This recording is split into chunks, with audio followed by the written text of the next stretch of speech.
Booyah. Oh, yeah, baby. We are live. And I'm glad you all showed up to tonight. It's gonna be fire, baby.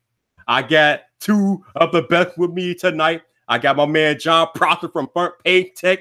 And of course, I got my homie Drew from Taylor to Tech. We are in the building. How's it going? How we doing? Oh, we are doing. Good to see you again, John and Viper. It's been a while. Yeah, good to see you too, Drew, even though you hate me. Yes, I love Viper, though. Nothing can change that. Who doesn't love Viper? Oh, that's the better question. My dislike bot doesn't love Viper, I'll tell you that much. Yeah, but it takes a bot to dislike you. That says something. Right. That's a good point. They had to make a robot. Yeah. That robot is serious, though. So, I want to bring us all together tonight because there's been a lot of misconceptions, confusion, some misgivings about the iPhone XR. So, I've done videos on it. Drew has done videos on it. John has been championing the damn thing all summer long. So, I figure I'll bring all these people together tonight so we can give you all the full 411 about the iPhone XR. Now, I think probably the most common misconception is the fact that, well, actually not a misconception, it's the truth. It's not 1080p. So let's get that out the door. However, people are kind of confused because it has a pixel density of 326 pixels per inch, which is the same thing that the iPhone 4 came with. So people are mistakenly thinking that the XR is going to have the same resolution as the iPhone 4. Wrong. Please stop it. It's ridiculous. If you all paid attention during the keynote, my man Phil Schiller explicitly stated that the XR has a resolution of 1792 by 828, which is 828p. 828p.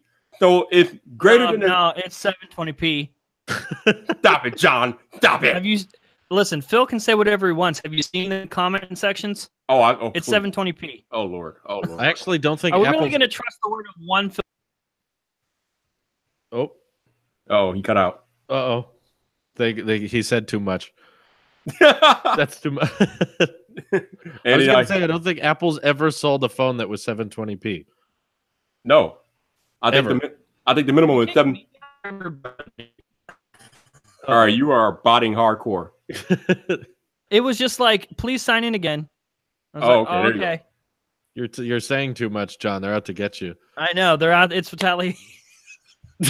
That's right. Can't, Drew. Can't do it tonight. All right, John. So you were saying something before you got cut out. Are we really going to believe the words of one Phil Schiller and everybody in the Unbox Therapy comment section? That's a very intelligent source to cite. We all know this. I mean, I just need people to do their damn research before they jump to conclusions. It seems like nobody is doing the research. I don't like it. It's like hypocritical to be like, you're finicky about tech specs, but you also don't know what they are. It's like, they don't line up. It's like, I need it to be 1080p. It's like, do you know what that is? Do you know that that's it's a just number? Like, no, if the specs were the important part of any argument ever, then every Samsung phone for the last 5 years would be the #1 top seller. Yep. If specs were important, Apple would have died a long time ago. But somehow we're still in 2018 arguing about why things might be a little bit more than specs. I'm not sure why that debate still hasn't died yet, but it's still going. Here we are. Continuing the whole like, well, you know, guys, like it's not all hardware. That's only half the battle. You can have really good hardware, but you slap a big Bixby button on the side, people aren't going to like it as much because that messes with the experience. Plus, so what? Someone sent me, and I should know this because I have Galaxy devices. Someone sent me a screenshot of like, I mean, Drew, you mentioned that the Samsung phones don't ship with like the highest resolution they're capable of. They have 720p labeled as HD plus. Wow. Okay, I found my next thumbnail idea. The iPhone 10R blows my mind. HD plus display, Samsung certified. Yeah. Technically, what is it? 828p or whatever. 828. Yep. That's HD plus if I've ever heard of it. I never knew HD plus was a term. I guess they add plus when it's like not 16:9 and they have to make it a little taller. That's plus. Sammy. I don't know, man. There's like so many damn resolutions now. It's hard to keep track. But another thing that people keep saying is that, oh, you can't view 1080p video on YouTube with the 10R. Actually, you can. Actually, you can. I just want to destroy everything. Please go ahead. I have never in my life have I sat next to a quote unquote average consumer and see them turn on a YouTube video and go, hang on, wait, pause, hit the toggle. What resolution options do I have? Oh, I can go to 1080p. Boom. Oh, 4K. Boom. Never. They just click on the video, it plays, and they watch. And most mobile networks are throttling you, so you don't even get 1080p video coming through. That is true. Absolutely. Would people notice HDR on YouTube if it wasn't labeled differently? They wouldn't notice anything on YouTube. Period. I still think they don't. I'm tempted to upload my next video at 720p just to see who notices. Actually, I am pretty sure, and I have like the maxed out Verizon plan, but I'm pretty sure on my Verizon plan, which is like the maxed out plan, the max I can get on my iPhone is 720p. That's the max they allow on Verizon. But can you believe this? Apple's ripping us off. I can't. The nerve, really, of Tim Cook. Unbelievable.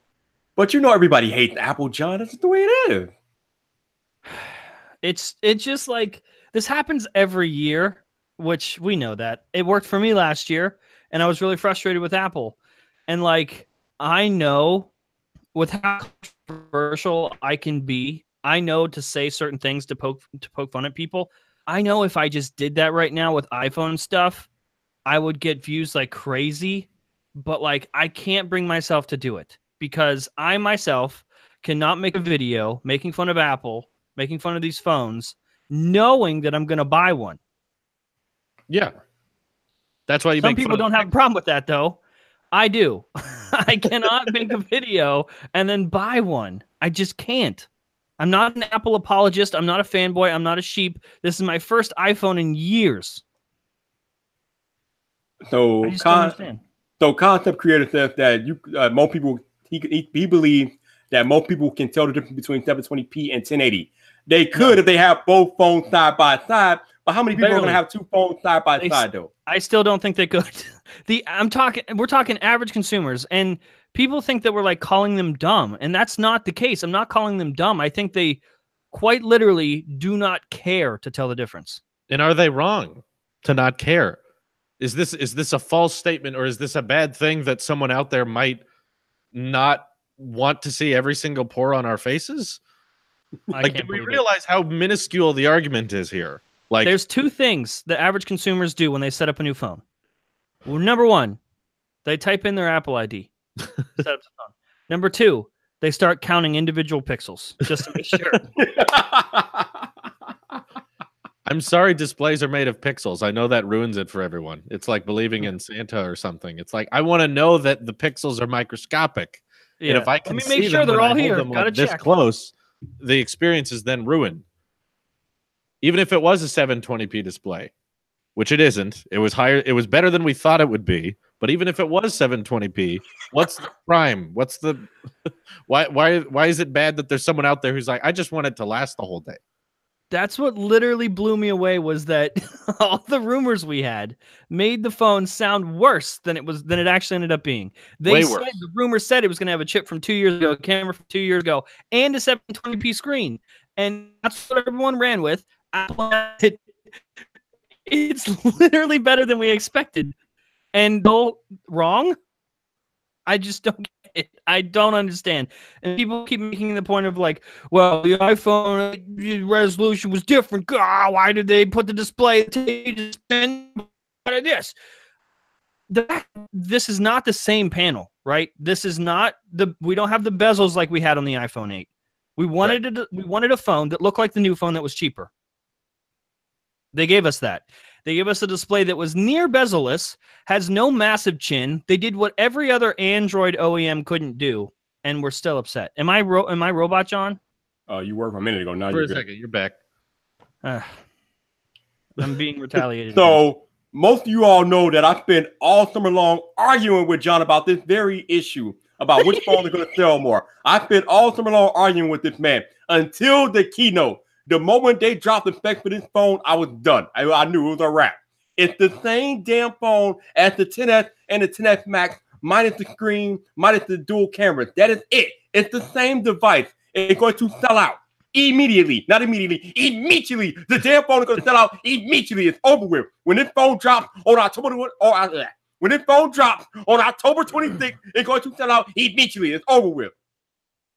Now, when I've argued with John a lot about the sales of the 10R, but after the just pitiful arguments and debates I've seen surrounding it, I want to be wrong. I want the 10R to outsell everything now. I don't necessarily think it will, but I just want it to, because that would further prove all of our points that this doesn't change people's minds. That it's it's going to. You don't have 1080 in your pocket. It's going to, at least within the next year. Like by this time next year, we will know that this was the iPhone 10R was the best-selling phone. I could see it being long-term success, because I don't see it as a sell phone more that of people... them also. What's that? Apple, like literally for months, we've been talking about how Apple is ramping this phone as opposed to the other phones. Yep, it's they expect this one to be better. It's like Modern Dad said in the chat. Apple wants to sell more, and I can attest to that because they intentionally priced it to sell more than the other phones. Intentionally. So we've got the two same arguments that keep coming back around is that there are cheaper Androids with higher displays, and $750 is not budget phone. And none of what we said mattered, because those 2 points still exist, and those are the two counterpoints they will only use. And I've yet to see any other counterpoint brought up.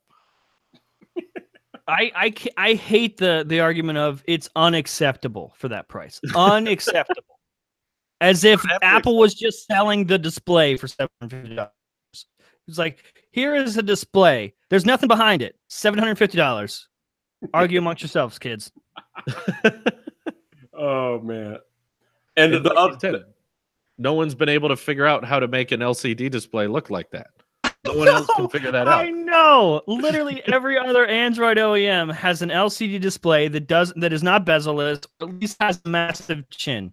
Apple came in and out-cloned them. They made the iPhone 10 clone everyone's been trying to make for the last year.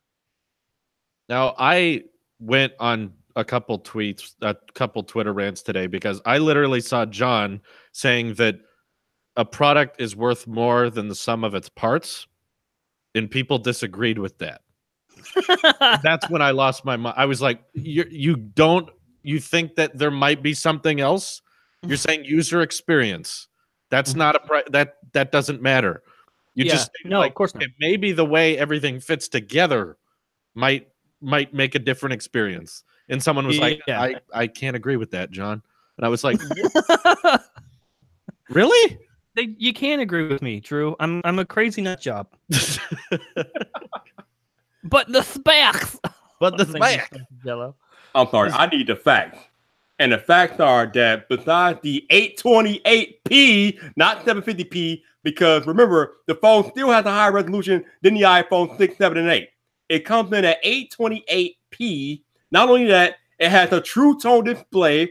It has tap to wake. It has haptic touch. I mean, good Lord, it's not just your ordinary LCD display. No chin. And no chin, exactly. No chin. So all of this stuff with no chin, and we're bitching about the resolution when it's going to be better than what we've already had on these other iPhones anyway. Like, the only way that you notice this is if you hold an iPhone 10s or 10s Max side by side with the 10R. Nobody is doing that. Nobody is doing that. Nobody. I like how they're losing their minds as if this was the only iPhone this year. Apple came out, They announced one iPhone, and it's this one. That's it. There nothing else came out. And Honestly, the specs only matter when they're not in the lead, because if you bring up the A12 chip or you bring up longest battery life in an iPhone, then it doesn't matter. Then it's 4K at 60, longer than any other phone. Then they're like, oh, well, that doesn't matter. You don't look at a CPU. Man, I even forgot to bring that up. It's gonna have the best battery life of any iPhone that's dropping this year. The best battery life, and we're still complaining. Why? And most Galaxy phones, like we talked about earlier, ship with 1080p, which some of this outcry I'm really having a hard time understanding, which is what has made me theorize that this is something called a subconscious insecurity. As in, they don't realize it in the front of their brain, but people are finding out that they may have paid for more pixels than they actually utilize or actually would ever notice. Yeah. And the fact that there may be a phone with worse specs than theirs that will perform better and no one will notice that the display is worse means that when you bought your Note 9, you paid for however many extra pixels it takes to take advantage of the 1440p display that you'll never, ever use. And you bought them and you can't get that money back. Now, some creator said, well, battery life, let's wait and see. That's the beautiful part. We don't have to wait and see shit. Like, even just on paper, it's better. We'll probably be even more impressed in real life usage. Usually Apple underrates their stuff on paper. Yeah, usually, like Drew said, usually Apple underrates the battery life, so it's probably gonna be better than we think it is. They've been accurate with the Macs. I can confirm that. All right, why is the fake Flossy Carter in my chat, though? I mean, but we got mods around. Keep an eye out for Flossy Carter, because that's not the real Flossy Carter. But anyway, I digress.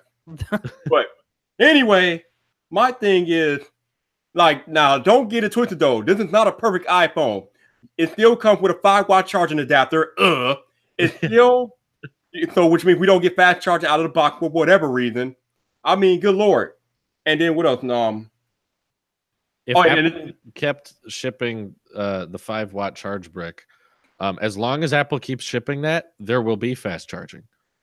If Apple shipped fast charging, there wouldn't be fast charging anymore. Everything would just be charging. Make the charging method. That would be it. Everyone would have it. So yeah, that's a weird way to look at it. Yeah, I guess it wouldn't be fast charging anymore. It would just be charging. If everything's that speed. Yeah. It's like calling 720p HD plus. Oh, that's your backup channel? Wait a minute, your backup channel is the same as your main channel? Okay, you got me all types of Inception confused, bro. But okay. All right, well, trust it. The lie. Yeah, no, that's hard to trust. That's hard to trust, but I'm gonna let you live tonight. I'm gonna let you live. But oh yeah, and the other argument is no headphone jack. But we've been dealing with that for 2 years now. We should be over. Did you know this is gonna be crazy? Did you know the other two iPhones, the premium models, also don't have one? I knew that, but did they know that? Wait, I can't believe. Oh my God! I'm gonna throw this out again. I had to be the guy to break to you. Oh, Drew playing with the dummy over there. Just toss this out again, I guess. Oh man. Oh, so, Taylor's of tea. It wasn't on the wall yesterday. What happened? It's there. Did you not see it? In your video yesterday, there was no Taylor's of tea on the wall. Because we weren't at that angle. Drew, we switched to this angle. Drew, don't try to make me feel crazy. There was no tea on the wall. It's because we were filming with this background. There's no tea on this wall. There's a tea on that wall. No, there was no tea. John? Oh God. What is happening right now? What is happening here? See, you got John triggered, bro. You got my man John triggered. No, you're trying to make me go crazy. You're trying to make me go crazy, Drew. Now I have to look this up. Look it up. Oh, look at it. I see it. It's there. Drew, no. No, Drew.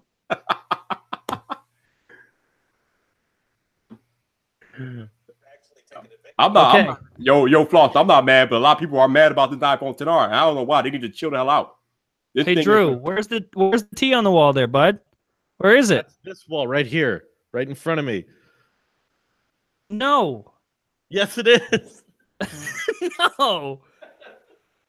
No, it is not. Look at the shelves. Compare them to the video where I threw the dummy. They're not the same shelves. Do you have two walls with the shelves on it and the thingies? I have so many walls. I'm like Zuckerberg. I still don't trust this. I'll explain I it to have you so one many day. questions. It's unacceptable. Oh Lord. It's But an back- 828p wall. apparently. So yeah, everybody complaining, but the damn 10R is the same phone as the 10S and 10S Max, minus a couple of different things. It's the same phone, same processor, same main camera, better battery life. I mean, I don't know, same iOS 12. I mean, what more do you all want, man? What more do y'all want? I saw we put it in the show tonight. Phone Buff did a Phone Buff did a speed test video with like a robot for like complete accuracy with the 10s Max and the Note 9, and it literally like made a joke out of the Note 9. It was shockingly like we put the clip in the show tonight, just the very specific one. It's like, I mean, I want to make a point of like, it's 2018, who cares? All phones are really fast, but this like just killed it. The Note 9 was like 2 apps behind, and the iPhone had opened every like Microsoft app, had opened up a camera, taken a bunch of pictures, and meanwhile the Note 9 is like still trying to boot up. It's crazy. It's nuts. But like, I just love how we have those side by sides for the Note 9 because the specs. It has double the RAM that the iPhone has. It shouldn't be that far behind, right? Or No, maybe it's got the Exynos chip. yeah, maybe it's because software matters and not the hardware. No, that can't be it. It's all about the vapor cooling system. Says more about. I've always said the vapor cooling stuff says more about your CPU than it does about the speed of your phone. Should show like, Yeah. well, we just like to run our CPUs into the ground so they get so hot that we need to cool them off, and they're still not as fast. I think I tweeted it like a month or so ago, but like the fact that you need 8 gigabytes of RAM and these crazy specs, liquid cooling to have a fluid Android experience, that should tell you far more about the software than it does about the hardware.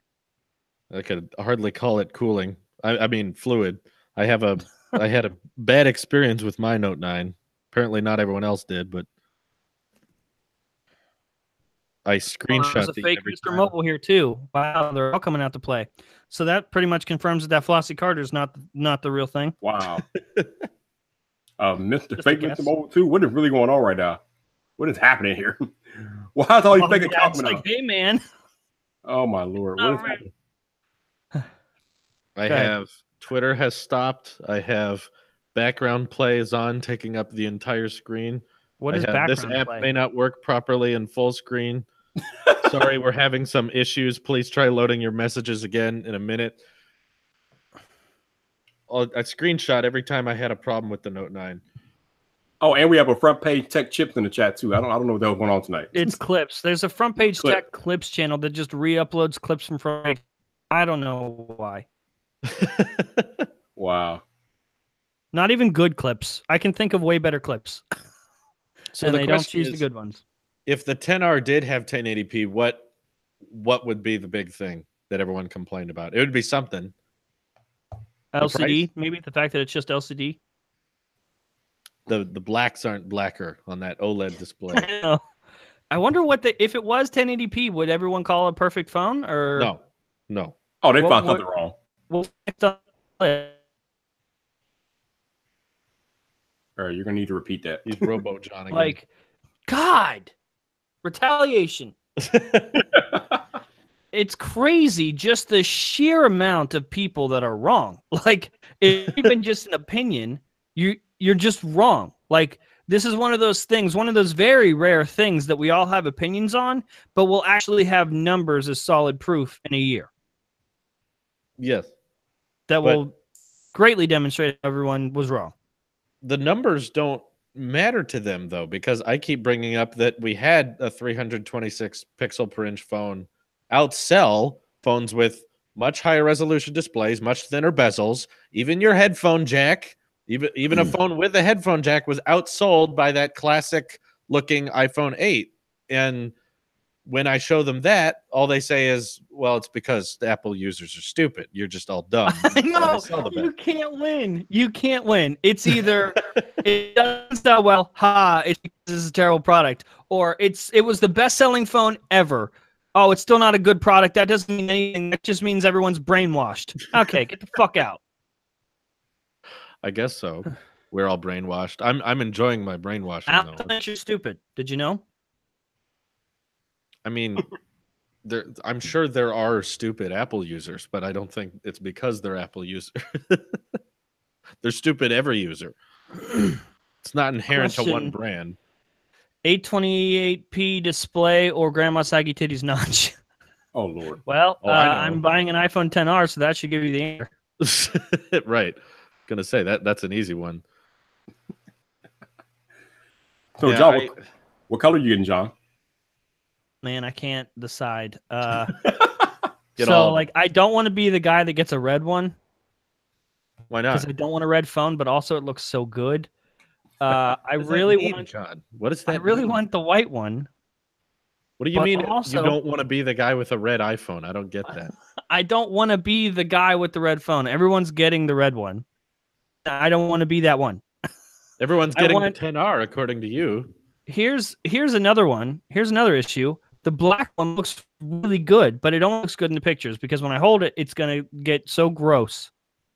My biggest problem with the 10R isn't the display resolution. What persuades me to not get it is the slightly thicker bezels. Whenever I see it in pictures, it looks like it's an iPhone 10 in a case already, and the no 3D touch, because I actually use that a lot. I know no one does, but it'll be gone next year. You better enjoy it while it lasts, buddy.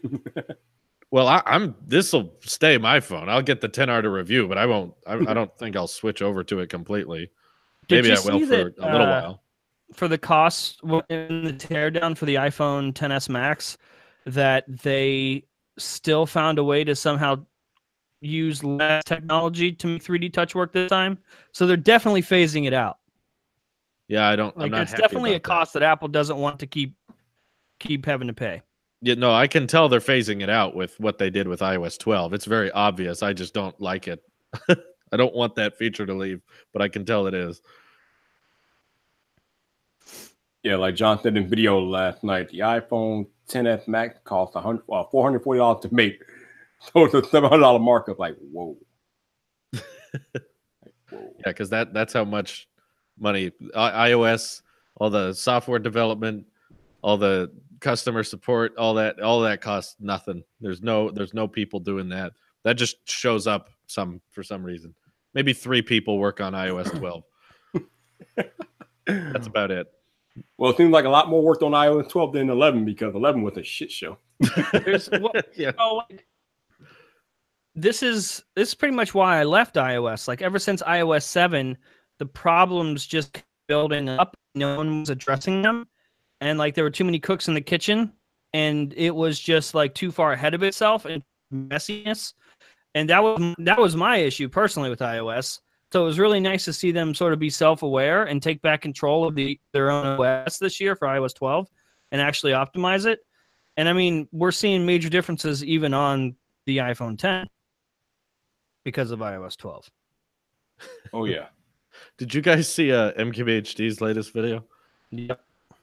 He talks about the 10R for a bit, and I thought it was beautiful because you could tell he's been dealing with these arguments in the past, and it's so routine for him to the point that he was like, so everyone seems to be upset that an Apple product has lower tech specs than the competition. Yeah. And nothing's changed, I guess. And a lot of people seem to know how the display looks without even looking at it. I've looked at it. I thought it looked okay. It looked pretty good to me, but I guess we'll see when it comes out.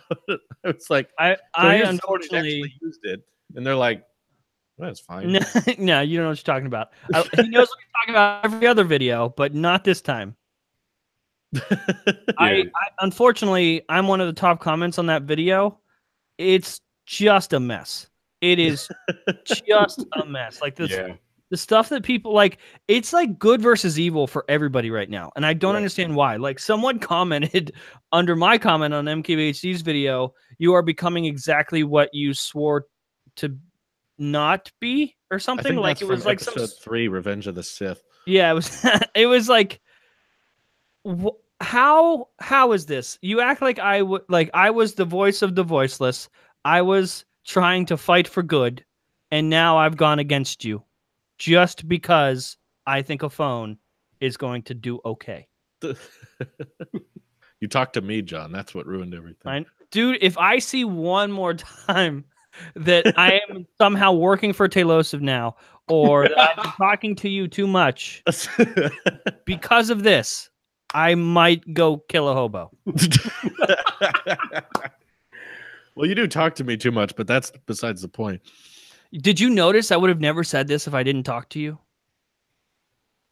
That This is the all 10R new. is good, or you're going to Yeah. get the 10R? This is all new. I have not been saying this for like 8 months. No. This is all new. Just That's because true. we're friends. Ever since, yeah. See, you didn't like the 10, and now you like the 10R. Yes. I am a hypocrite. This changes everything. That iPhone had way too high a pixel density. This fixed that. Yeah. Oh, this is my pixels to handle. I'm making John say everything tonight. I mean, you didn't know, like, John's like a full-blown Apple sheep now if you listen to the crowd. Are you just getting a 10R, John, or are you going to partake in anything else in the ecosystem? I'm going to get the 10S. My first instinct was don't get it. Just get the 10R. Put your money where your mouth is. So I skipped pre-order night, and now I want one. So here we are. But like, I just want it in gold. Do you plan on investing in like AirPods or Apple Watch or anything like that? So I have. Oh God, what's happening to me? Yeah, I'm going all in. Apple Watch, AirPods, the whole thing. Oh, yeah. Dang. Okay. Yeah.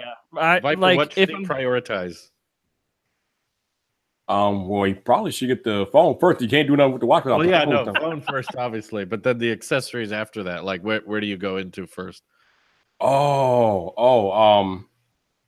mean, any other year I would say AirPods, but this year you got to go with the Apple Watch Series 4. It's a must. Yeah. I feel like you can't just like sort of play in the Apple ecosystem. Like you have to go all in. So like, and that's a big selling point to me. Yeah, that's a big selling point to me, is just like, if I'm going to get the phone, I got to get all the other stuff. I got to experience the whole thing. Oh, yeah. And I've been away from Apple for so long that I'm just like, and again, there's nothing that Apple has done that made me go, oh, whoa, this is so cool, I need to go back. I'm literally just so done with Android right now that I'm just leaving. Not even hesitating. I'm warning you though. Once you go in the rabbit hole, it's hard to come out, bro. It's hard to come out. But I'm not trying to get back out. This is full acceptance right here. I have accepted my fate. This stream's about to get more epic because Roberto wants in, so I'm gonna let him in. Viper, why is it hard to get out? Drew, you've said it a million times on your videos. Yeah, I want you to say it. When you try to go outside the Apple ecosystem, it doesn't work. Nothing out there is like it. Roberto, check it through the DM. The link is there. Because outside the walled garden is a desert. Yeah, a barren desert, like a very barren desert. And no other company has anything close to what Apple has accomplished with the ecosystem. No, nobody. Like I said in my rant video the other night, nobody's even close. I almost feel like the iPhone XS Max review and the Apple Watch review need to kind of combine into one video because of how solid the watch experience makes the phone experience, which makes everything like so solid and untouchable. Oh, that's an idea. I might have to do that. Oh, Drew. That's what somebody sounds like that has been absolutely brainwashed by Tim Cook. That's true. You can consider me brainwashed, but I don't name my account Note 9 as boss.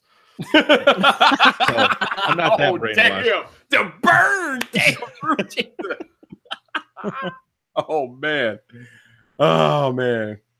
So what I find funny today was I was messing with Roberto on Twitter because Roberto got a 10S Max too, and Roberto last year was flaming the iPhone 10. So even he took the leap this year. So I'm really interested.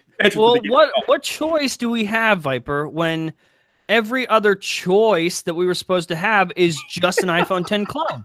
Why would we get the clone if we get the real thing? I am with you, man. I am with you. The Android OEM gave you no option. Like, you are not kidding. This was the year for Android in the community to separate itself, and it fucking failed. Roberto, tell us how bad they failed, bro. I mean, I think first of all, how's it going, all y'all? How's it going, What's gentlemen? up, man? But like I think you guys might remember that I said that the way that Android could have differentiated itself is to embrace fragmentation, and like Apple won as far as making a jack of all trades phone for most people that does enough things good enough. There's nothing it's the best at except maybe ecosystem and UI UX, which are important things, but I don't think that by itself it does anything that it's like a master at. It's just really good at a lot of stuff, right? I think that a lot of Android manufacturers from fragmentation could have just made the best phone for a photographer, the best phone for a travel person, the best phone for a business person, and they would have been fine. But they just refuse, and they just keep on embracing being an Apple shadow and just like riding their coattails or following up on that, or just trying to, well, we'll one up Apple in this one thing. But it's like, but you didn't market yourself on that one thing to the one person that cares about it.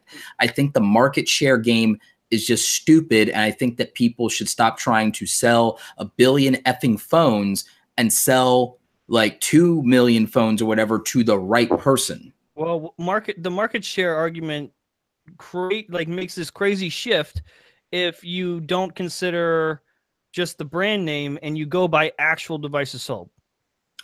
I don't give a crap about, like, I get where I'm saying if people want to make a market share argument, the market share is different when you say, oh, Samsung sells the most phones. Sure, if you're just using Samsung, but if you go by individual device, it's a completely different story.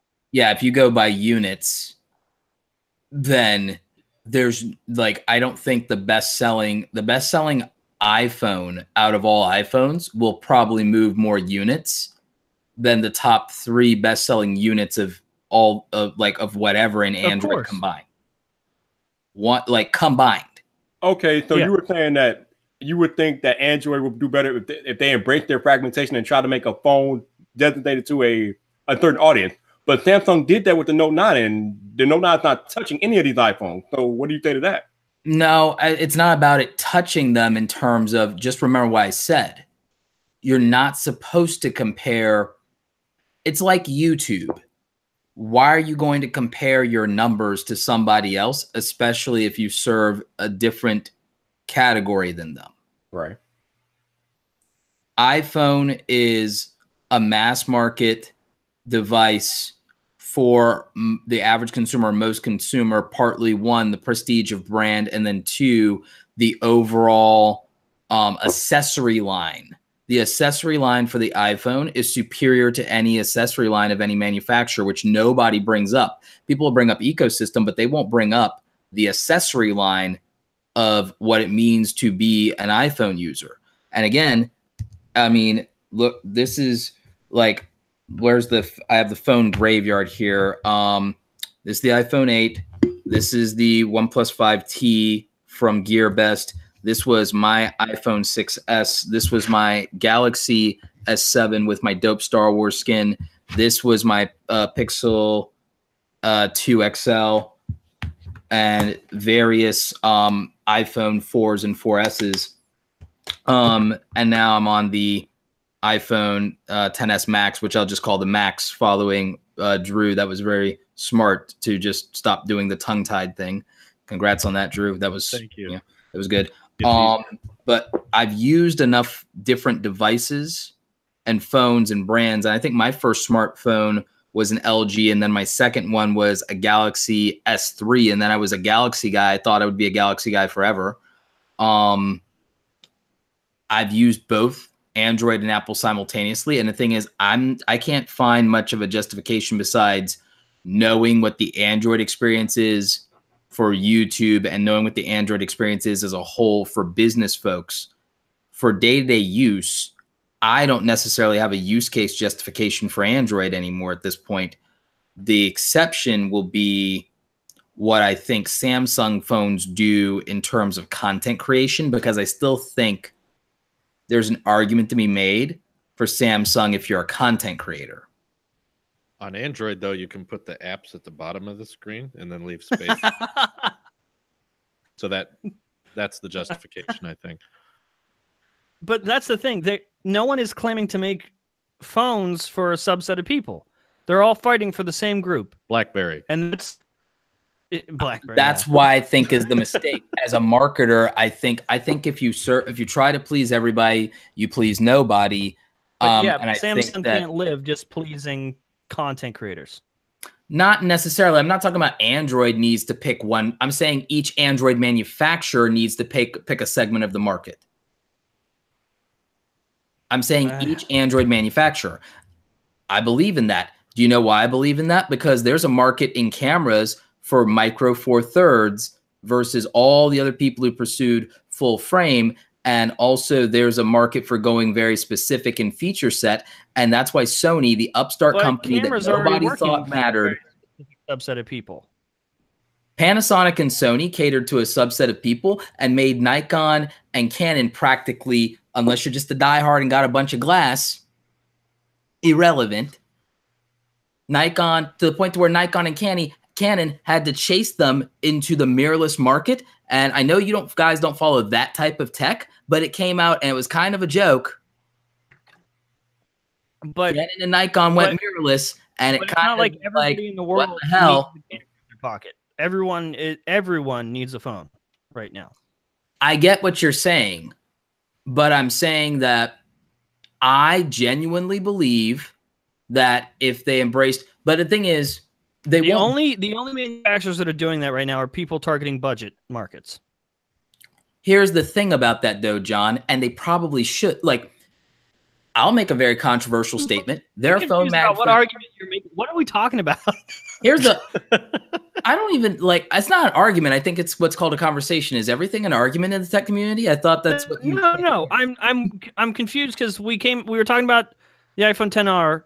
So yeah. What is, and now somehow we're talking about subsets in Android. It's because, again, the people criticizing the. Let me ask you something.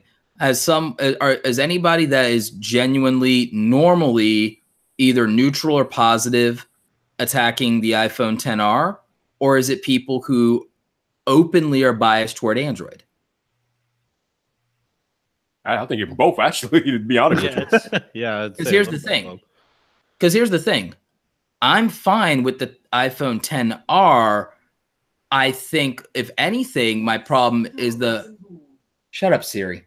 I think my issue, if anything, is that the iPhone XS is irrelevant, but it's an S upgrade, so whatever. But it's not an S upgrade in a sense that, again, I think that there's not a justification for moving from the 10 if you have it to the XS. But I think a lot of people agree with that. I don't think that's a controversial statement to make. But I'm like, the XR, in my mind, makes perfect sense for someone in a 2-year upgrade cycle that skipped the last generation release of phones. So if you're coming from a 7 or even a 6S because you held out after the headphone jack thing and you're just kind of over it now and you're like, you know what, I'm ready to move on to a new phone, then that's a whole market for Apple. It wasn't about making a budget iPhone.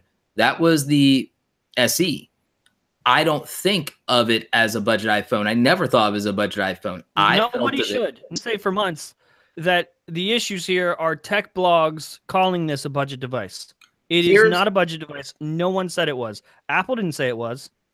Right. I think that it's easy to frame it as that because it's less and then attack it for failing to deliver on that. But I think that that's intellectually dishonest. The reason I bring up Android, though, is because the argument's going to be made also the resolution. Look at it for the compared to these things, but it's like that's not apples to apples, pun intended. And I don't think it makes sense in that way. But it's gonna be, again, people defend what they want, people defend the brands that they like. But the reason I bring up Android is because of the comparisons that'll be made for the price point is the argument that is being made. And here's what I think. I don't think that, I mean, as weird as it is to say, I don't think price point matters in the Western market. I think it does, but I don't think it does, because I think that when you look at the fact that most people are buying this stuff not outright, but on the monthly plans, and even in households where they're going to buy multiple phones, again, they're just doing that, and like it's over. And keeping up with the Joneses is real, you know, because Gary Vee hasn't killed the Joneses yet. So I think that from that standpoint, people who want something are going to find a way to justify the price. That's just how it is with everything. I got a question for all of you though. The real question is, why are all the Android OEM copying Apple this year? How come nobody has stepped out and tried to do their own thing? That's the real question. Nothing else is working. They can't get anything else that's not what Apple's doing to sell. So all they can do is replicate, and then they have the specs to price advantage because they have nothing else. That's the only way they could possibly make a sale. They need to pump out devices so quickly that they aren't taking years to develop a phone or have an actual hardware team design something original. They don't got time for that. All they need to do is make the phone look like the one that's selling, make it a cheaper price. Good. Success. That's only a part of the equation. Here's the reality. That's 98% of the Android market right now, Roberto. 98. That's 98% of what they're doing, but that's not the whole story. The reason that nobody can come out with something different or competitive, partly is not even that they can't come up with something different and competitive, it's that they're all shit at marketing. I mean, why? What marketing? Why would they need to market anything? Apple They didn't make a new phone. Why market it? Emoji. Apple didn't make new things for a long time, but I think everyone's forgetting that Apple built a brand. I think that everyone is forgetting that Apple never even, for the most part, let's take the iPhone aside for a minute. Take the iPhone and the fact that it did revolutionize smartphones. Take that aside.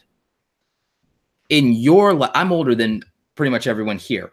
In your lifetime, think of a product that Apple made that wasn't the iPhone, that was absolutely empirically the best at what it does. One-to-one, without the ecosystem, one-to-one product, the best at what it does. Well, I mean, what you're saying right now is a very subjective argument. It is, but I have an answer. It is, but I have an answer. Okay, go ahead. The iPod. Okay. The iPod was the turning point in Apple's story with the return of Steve Jobs. Apple was a personal computer company. Apple made a device that if you weren't a nerd, if you weren't a musician, a filmmaker, a graphic designer, that you could embrace and be part of the Apple brand and part of the Apple ecosystem when they made the iPod. It was their first foray into an actual general consumer product category. I mean, arguably, you could say that about any Apple product, subjectively. What's that? Arguably, you could say that about any Apple product subjectively. You could say that about Mac OS too. You could say that about Macs. But I can't in terms of the amount of units sold and adoption. It was the first product that had that many global units sold and adoption, and it did change everything. And it was the beginning of the real first bump in the stock price in a good while. At that time. So what? I'm still confused. What are we saying? So Andrew, I want you to understand the iPod, huh? You were saying the reason Apple's doing so well is because of marketing that started with the iPod success. I'm saying that if you trace back Apple's ability to not just market to a very small segment of the population effectively and prove that form, because the thing is, this is partly about pattern recognition and how marketing and brands work because marketing facilitates sales. Did we all agree that that statement's true? Marketing facilitates sales. Yes. That was the iPod marketing, though. Think about how iconic the iPod marketing was and the lessons that they learned, and think about how that translated to the marketing campaigns and the fact that Apple increased their marketing budget and actually became, over year after year, one of the top, which they'd never done prior to, became one of the top 5 ad spenders in the world in terms of advertising year after year after year. Apple outspent multiple years in their category, their top 5 competitors combined. When you make that kind of ad budget spend, it's because you have the data and the effectiveness of the combination of the marketing and the sales and seeing how that translated and how it performed to justify that expense. As someone who had to used to, in corporate America, justify an advertising budget, I know that's how it works. What I'm saying is that if you understand user behavior and user psychology, that's one thing. But being able to market it effectively to the largest overall consumer audience, especially in categories that you hadn't previously established yourself in. The only brand that's ever been able to do that and get the type of gains that we're talking about, especially in high-end products, is Apple. And nobody else in the market, no one else in the market understands how to advertise effectively to consumers at the level that Apple does. Samsung and Microsoft are probably the next best game in town on that, and they're not even nearly as effective at it. And they do have the coffers to compete in ad spend with Apple, but they don't. They don't flex and they don't spend the marketing budget. Even if Samsung did, I'm saying they'd have to also be good at it. They'd have to also be good at it. Even if they were good at it, marketing can't tell the whole story either. It carries you significantly. Because it's not a bad product. Of the iPhone, it's not a shit product. For the mass market, not just for marketing, but all the way down to the user experience. Samsung cannot do that. I think that. Are you saying? Wait, is the argument here that if Xiaomi put out the best marketing campaign we've ever seen for the Poco phone, it would outsell the iPhone? Outside of. Oh, Roberto, you cut out. And he's gone. Oh, and he's gone. I thought it was just me. So I think he was trying to argue that the Android manufacturers aren't as successful as Apple because they haven't marketed as well as Apple. No, Apple's marketing is so successful that they've got the Android OEMs making iPhones. That's why they're not making it. That's part of the point, is that Apple's brand is so influential that it actually dictates the movements of their competitors. When you they can don't set the care, market though. trend, The competitors don't care. They do. They don't. All they need to do is sell the phones. So they're going to make the phone look like the one that's actually selling. Yeah. They don't got time and they don't have cares to make their own devices. I'm not disagreeing with you. I'm expanding on that point. If you were Samsung, if you I don't know what I would do if I was Samsung, because the problem is they also don't specialize. No, listen. If you were every other Android OEM, no, if I was specifically Xiaomi, for example, John, if I was Xiaomi, I would abandon the fucking Western market. Listen, if you... They'd have to enter it first. Yeah. Well, if you were... hang on, wait a second. Wait. If you were literally anybody else, any other Android OEM that is not Samsung, and you saw Samsung doing their own thing, making their own design, making their own phones, not going the iPhone route, and you saw Samsung still not making it, would you ever put in the effort for you as some shithole company somewhere to actually try on a device? Or would you just take advantage of the lack of copyright laws that you have in China and make a fucking iPhone and make some money? In China specifically, yes, but I'd never market to the US if I was doing that. I would abandon or not enter the Western market. But I probably wouldn't do that. I would probably, if I were an Android OEM, I would probably focus on India. And I would probably price competitively in India, and I'd probably market competitively in India. But that didn't answer the question. I think it did. No, fuck India. No, we're not. No, listen. Oh, that's not going to be taken out of context. Go ahead and cut that clip out and just say I hate India. No, like, if you didn't have the resources, would you have the amount of cares that you needed to actually make an original device for yourself? Or would you just make an iPhone clone, take 1% profit margin, and just flood the market so you can get in people's pockets. This is why Valve doesn't make games anymore. It's the same exact situation. In what way, Drew? Because Valve could have continued to make games. Is the reason we'll never see Half-Life 3, but they were having such success in the Steam market of selling other people's games and building communities in part of them that those contracts and those sales involved not having to create and innovate brand new titles. They just had to release others, and they made infinitely more money than that, and they had plenty of resources to support that infrastructure. So that comes down to as much as it's a similar argument for the Android OEMs. I don't disagree in the sense I don't disagree with what either of you are saying, and I agree with you on Valve, and that's an excellent point. But that came down still to market research and an audit that said we get more bang for the buck doing this, and it's going to take less resources. But that also is predicated on the situation of A, not having the cash to burn, and then 2, not having an original idea or concept or vision that can be viable or successful, and rather more, at your point, John, not having the timetable. No one can anyone hear what he's saying? No, that was glitching out for me. Roberto, you're a bot now hard, man. What about now? Still button. What the hell? I don't know what's wrong with this. Like, freaking Comcast or something. Robo Roberto. Yeah. Like, what about now? Better. Okay, so Roberto, just real quick to clarify. Like, regardless of Apple's history in India and everything else, what are you saying? Are you saying that the iPhone XR is like lying to customers? I never said that once.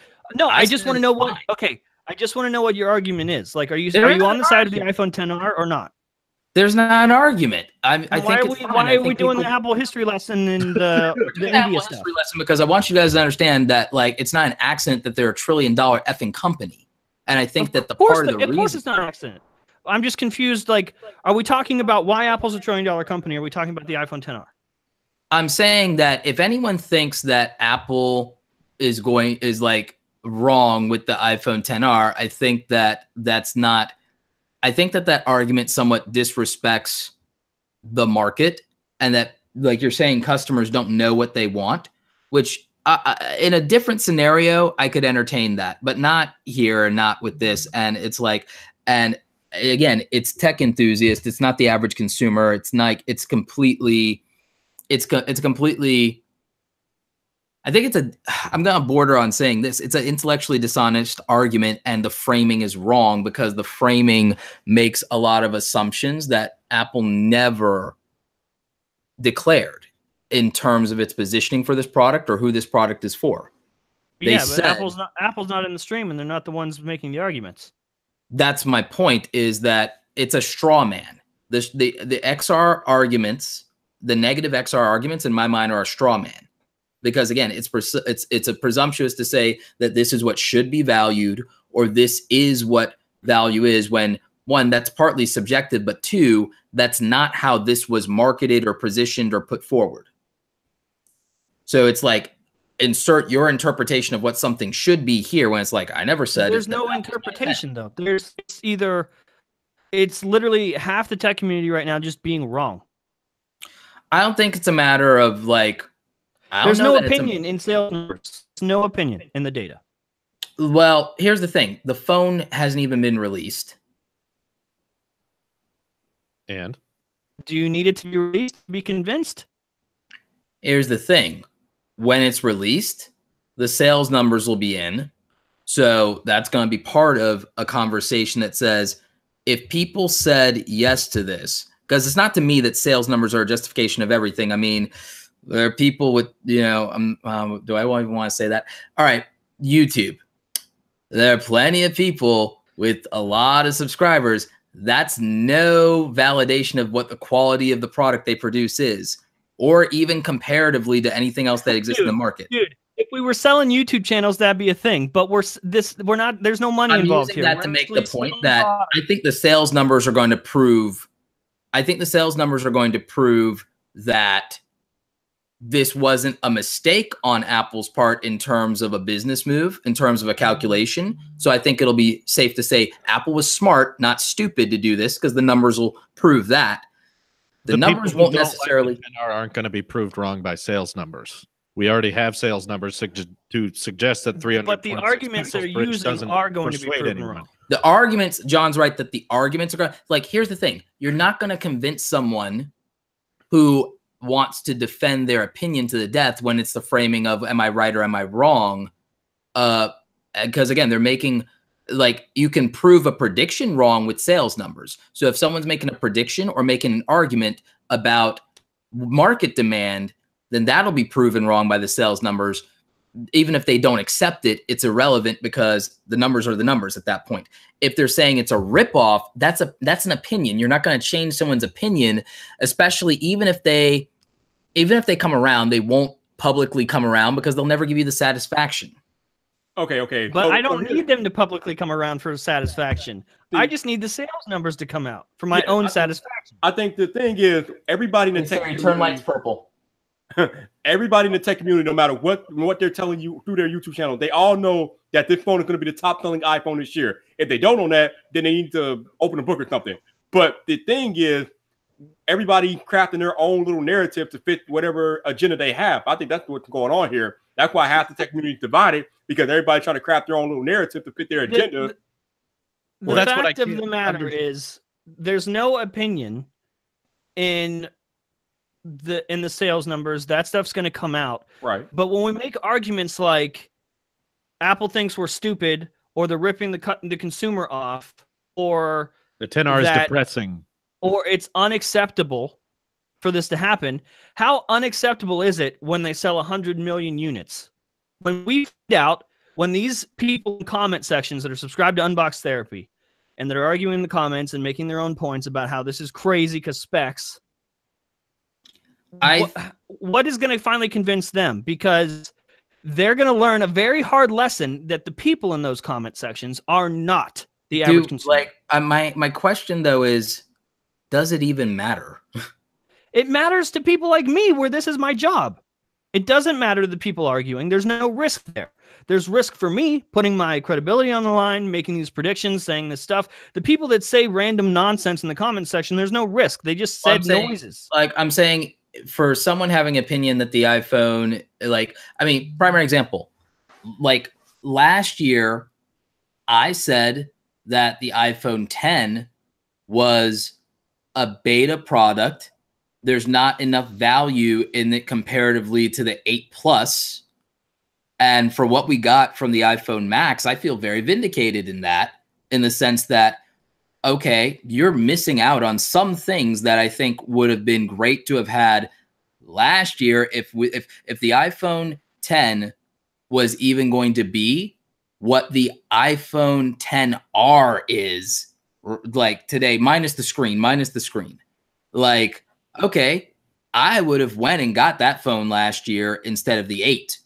Maybe even instead of the 8 Plus, unless I just wanted the form factor. Or if the iPhone 10 Max had been on the table, oh yeah, absolutely.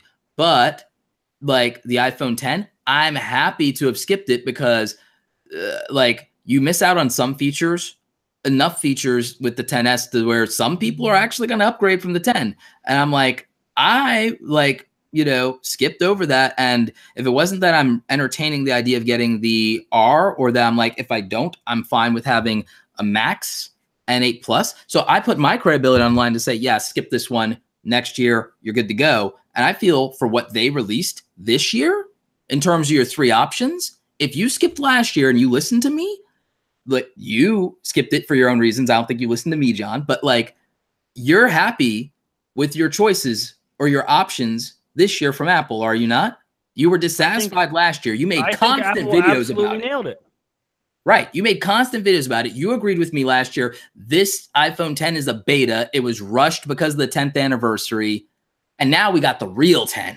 And I'm like, yeah, good. All right. So my man Juan Bagnell in the chat raising the good question. Will the 10-hour convert Android fans? That's the question. What do you guys think about that? It'll convert John Prosser. That's it. That's the the whole Android the market. whole point of this is to make it seem more accessible to people that don't have an iPhone yet. I mean, even I've been saying that for months, and everyone was like, "Well, they won't convince Android people." And then Phil Schiller comes on stage and literally says the words, "We hope that this iPhone reaches more people." All That's the problems exactly what's going to happen. Android users have with iPhones are all present in the 10R, all in one device at the same time. We've got if you lower are a pixel diehard density for the Android- price, which is something that a lot of Android users care about. We've got a notch. We've got no headphone jack. We've got $750 starting price. We got no expandable storage.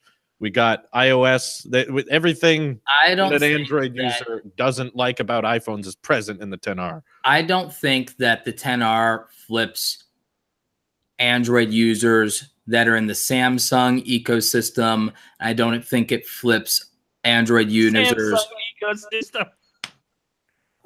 Whatever. It's like it's past my bedtime. I'm an old man. I'm over 30. I'm not like you. Anyway, what I was saying is I don't think like people are using Samsung, people are using other high-end Android phones, people like yourself, John. This phone wouldn't flip them. The Max or something like that flips them per se. I'm literally what everyone says won't happen. I have been using Android for years. I get free phones. I am a Samsung user. I'm a tech enthusiast, and I'm buying an iPhone XR with my own money. But that's because your issue wasn't hardware; it was software, which is not. This is okay. This is the lesson. This is the lesson for everybody. This is not a hardware decision. This is iOS versus Android. That's for geeks. iOS. That's what you're choosing. That's for geeks. Hardware's for geeks. Let's understand that. Oh yeah. Well, yes, the hardware is for the geeks. Hardware's for geeks. Here's the thing, but here's who in the Android system, like the Android user base that it does flip. It possibly flips some of those people that were on a contract phone that wasn't one of the major people but that has a little bit more money now, that has a little bit more money this year than they did last year. It flips that person who had a contract low-end phone, a cheap phone, or had a Walmart plan that now has a better job this year, and they're going to upgrade to this because they have more money to spend. It's still not $1,000 phone per se and accessible, and it's a giant leap for them, and they have more disposable income. That's a reality that nobody's addressed, because I think that people are kind of forgetting a little bit of how it was, back in the day when you couldn't have a flagship because that's not what you could afford. And one of the first things you do when you're stepping up and you're like, I've got a little bit more money now, is you're thinking about, well, I want that new phone, and I want the phone that I think I deserve, or that my peers at work at this new job have, or, hey, the job hooked me up with this Apple laptop, or we use the iMacs at work, and now I'm not broke anymore. So I'm going to get off of this Walmart phone or this cheap LG phone or this track phone, and I'm gonna get an iPhone. And then at that, $740 price point, and the monthly plan with T-Mobile or Sprint or Verizon or whoever, that's attractive to those people, because it's the difference between a $30 bill every month and a $60 bill every month. That's the point. What? Broke people who aren't broke anymore are going to buy the iPhone XR. He said, teach me, John. Just come in. Broke people who aren't broke anymore, going to buy the XR. I feel like if they're not broke, they will get the better one with the nicer display. Dude, no. $0 in their bank account buy iPhones every year. I'm in this exact situation. That $30 versus that $50 matters to those people. It's not that drastic, though. You can look at Apple's upgrade program. You and I say that $20 I know a month. people personally that's the case. Roberto, there are dollars in their bank account that still buy iPhones every year. $0. I know. That's a mistake. Because it's new. They aren't weighing value in hardware. They just want the new iPhone. I have an upgrade. Give me the That's iPhone. Part of what I'm saying, John. I'm not disagreeing with you. I'm just saying that, again, more people than people want to believe, for budgetary reasons or because they're a multi-phone household, are going to buy that XR and not buy the 10 or the 10 Max.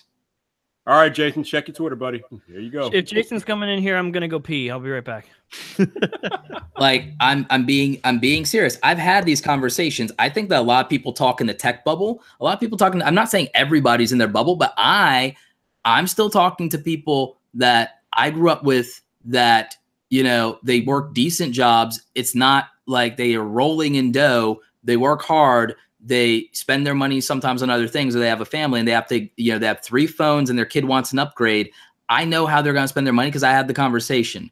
It's outside the YouTube bubble, outside the tech bubble. In the real world, like, you know, that's how people operate. So you're saying that the majority of these iPhone 10R sales are going to come from people that have like non-contract phones. Is that what you're saying? Like, if you want to call it non-contract phones, but I'm saying like this is going to be the first iPhone for some people, and not because they're Android fanboys, but because Android was cheap and what they could get at the time, and now they have more. But what about all those iPhones in the past that like dropped down in price because newer iPhones came out? Wouldn't they already have an iPhone? Not necessarily. Why not necessarily? They're still selling the 8 Plus for cheaper, the 8 for cheaper. Those were top selling phones this year. Why is the 10R the cheapest iPhone when there's because it's the cheapest new one? Because it's the cheapest new one, Drew.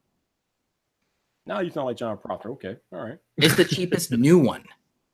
And right, but if this market's going for I want a new phone, but I need it affordable, then they also want the fancy looking one.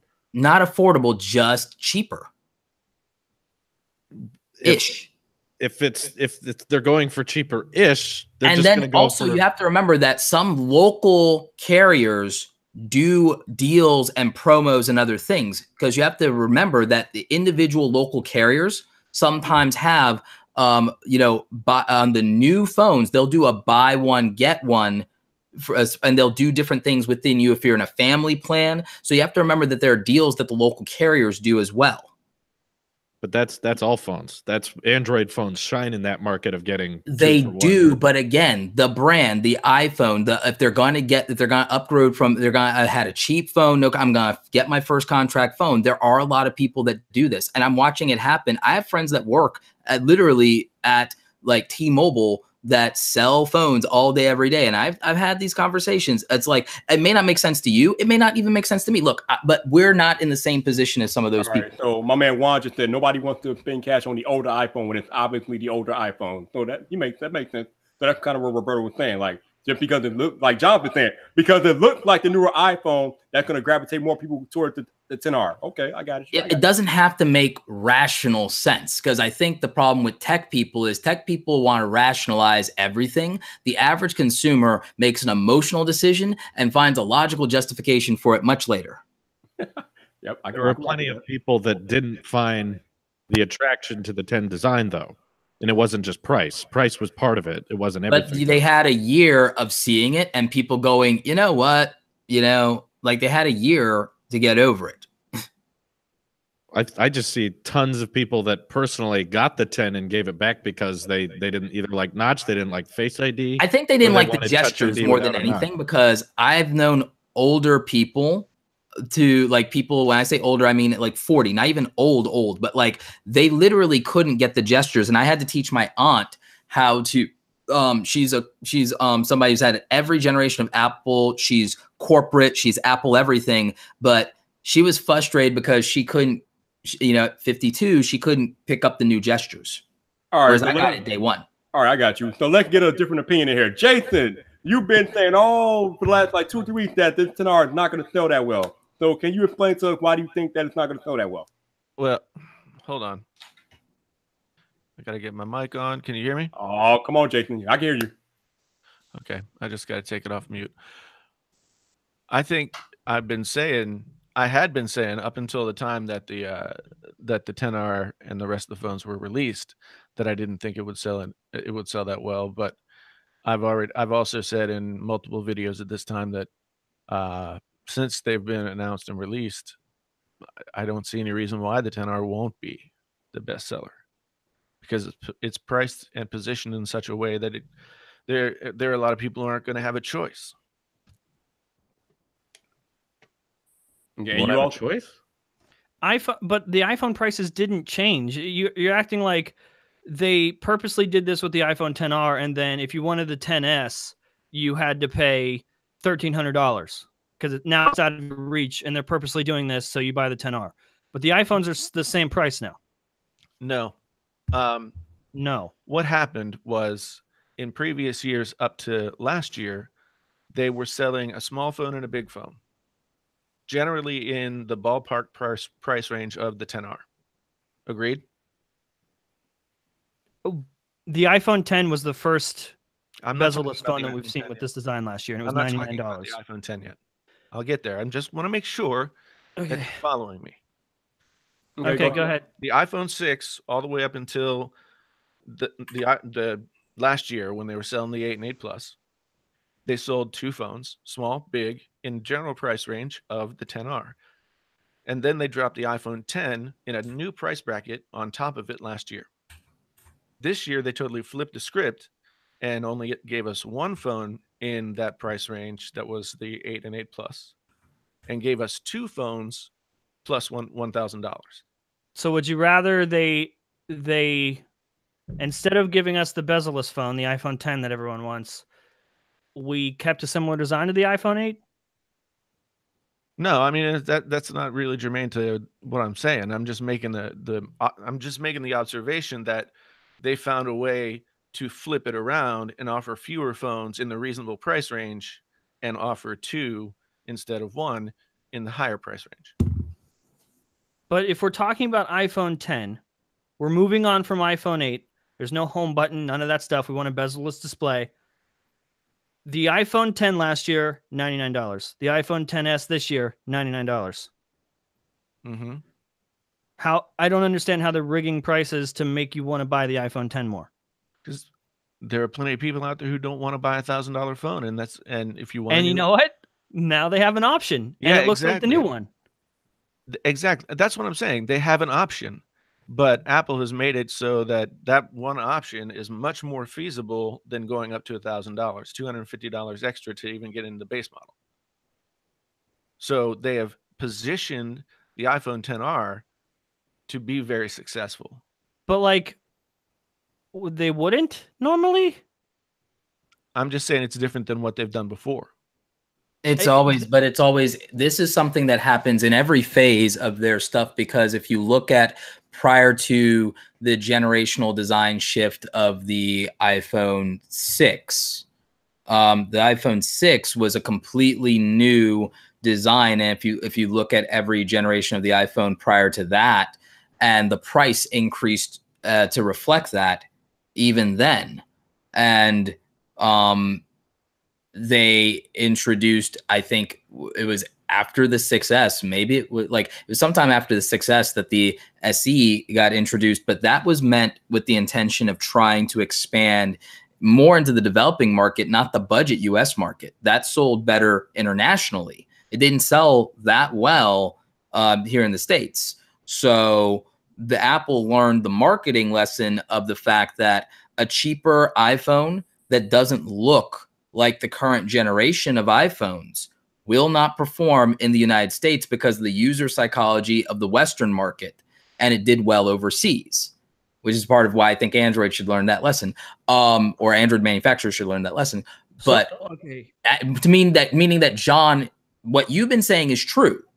People will buy the new iPhone that looks like the new iPhone if they can buy it at whatever price they can afford. Yeah, the average consumer won't know. That's why they won't know where Apple cut corners. They won't know there's an LCD display. They'll think the price difference is because this phone has a single lens camera as opposed to two.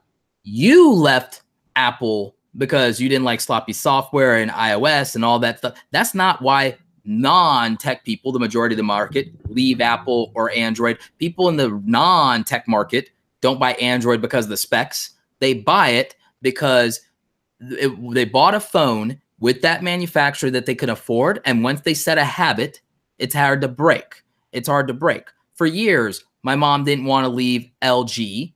And then I got her a Samsung. That falls perfectly in line with why. And then I bought her Samsung, and she was happy with, and now I couldn't flip her to Apple if I tried. But you realize where you said I did that because I'm interested in tech. No, No. I'm not. I'm generalizing when I say frustration. I'm generalizing when I say that.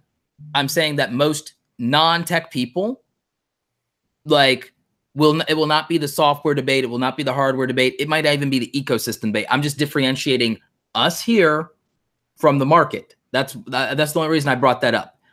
You realize that's who I'm advocating for, though, right? Of course I do, because I actually know you. Like, but that's where all my arguments are coming from. I'm not debating. I'm not debating with any of you. I think that's the problem here. I think that's the problem in the tech community. I think the tech community's got its head wedged so far up its own ass that every conversation becomes a goddamn debate.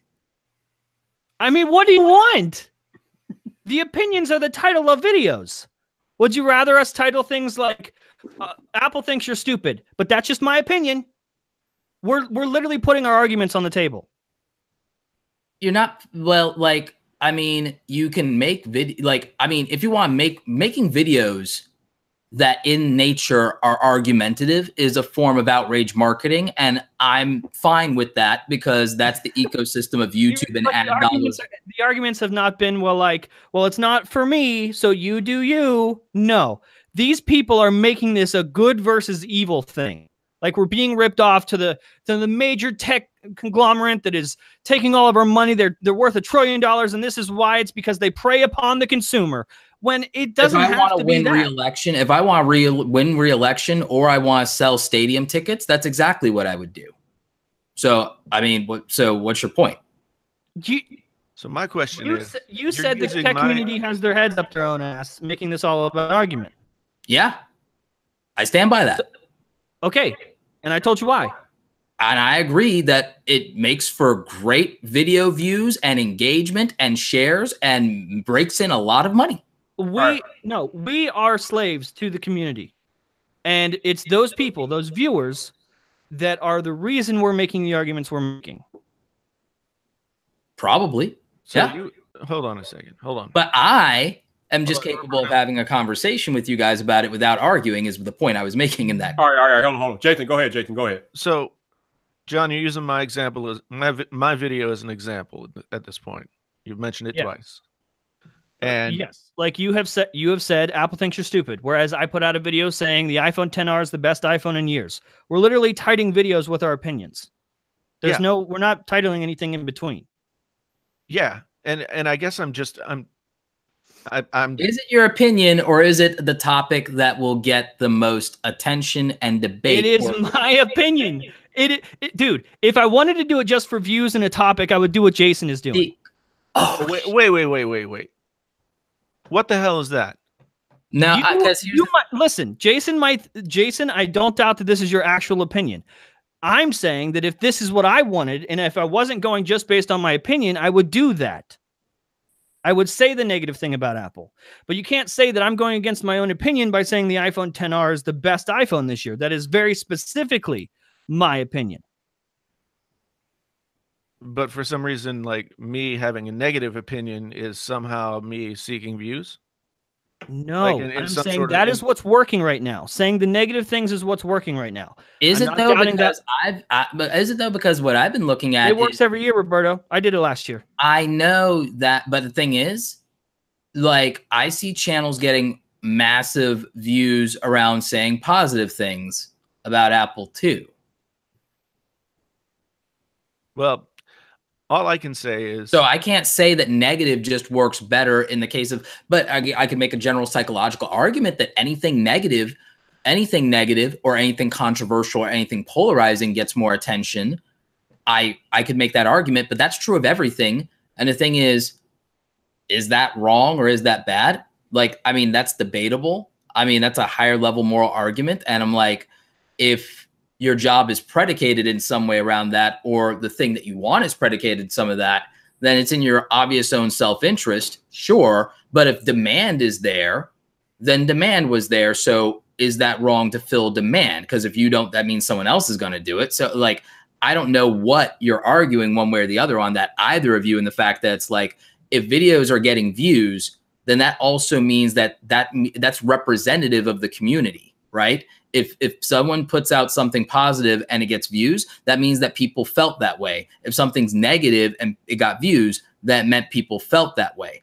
And I don't think that if that's your genuine opinion, that there's anything wrong with saying something negative, knowing that. No, Roberto, the reason I brought this up was because I used my title, the iPhone XR is the best iPhone this year. And you questioned if I did that for views or if because it's my opinion. I did opinion. That's why I said it. It was a question that I asked. I'm not questioning that because I know you. And we had the conversation between us of the fact that I don't think it's the best, but I think it was smart and I think it was good and I think it's fine. I'm probably going to buy it.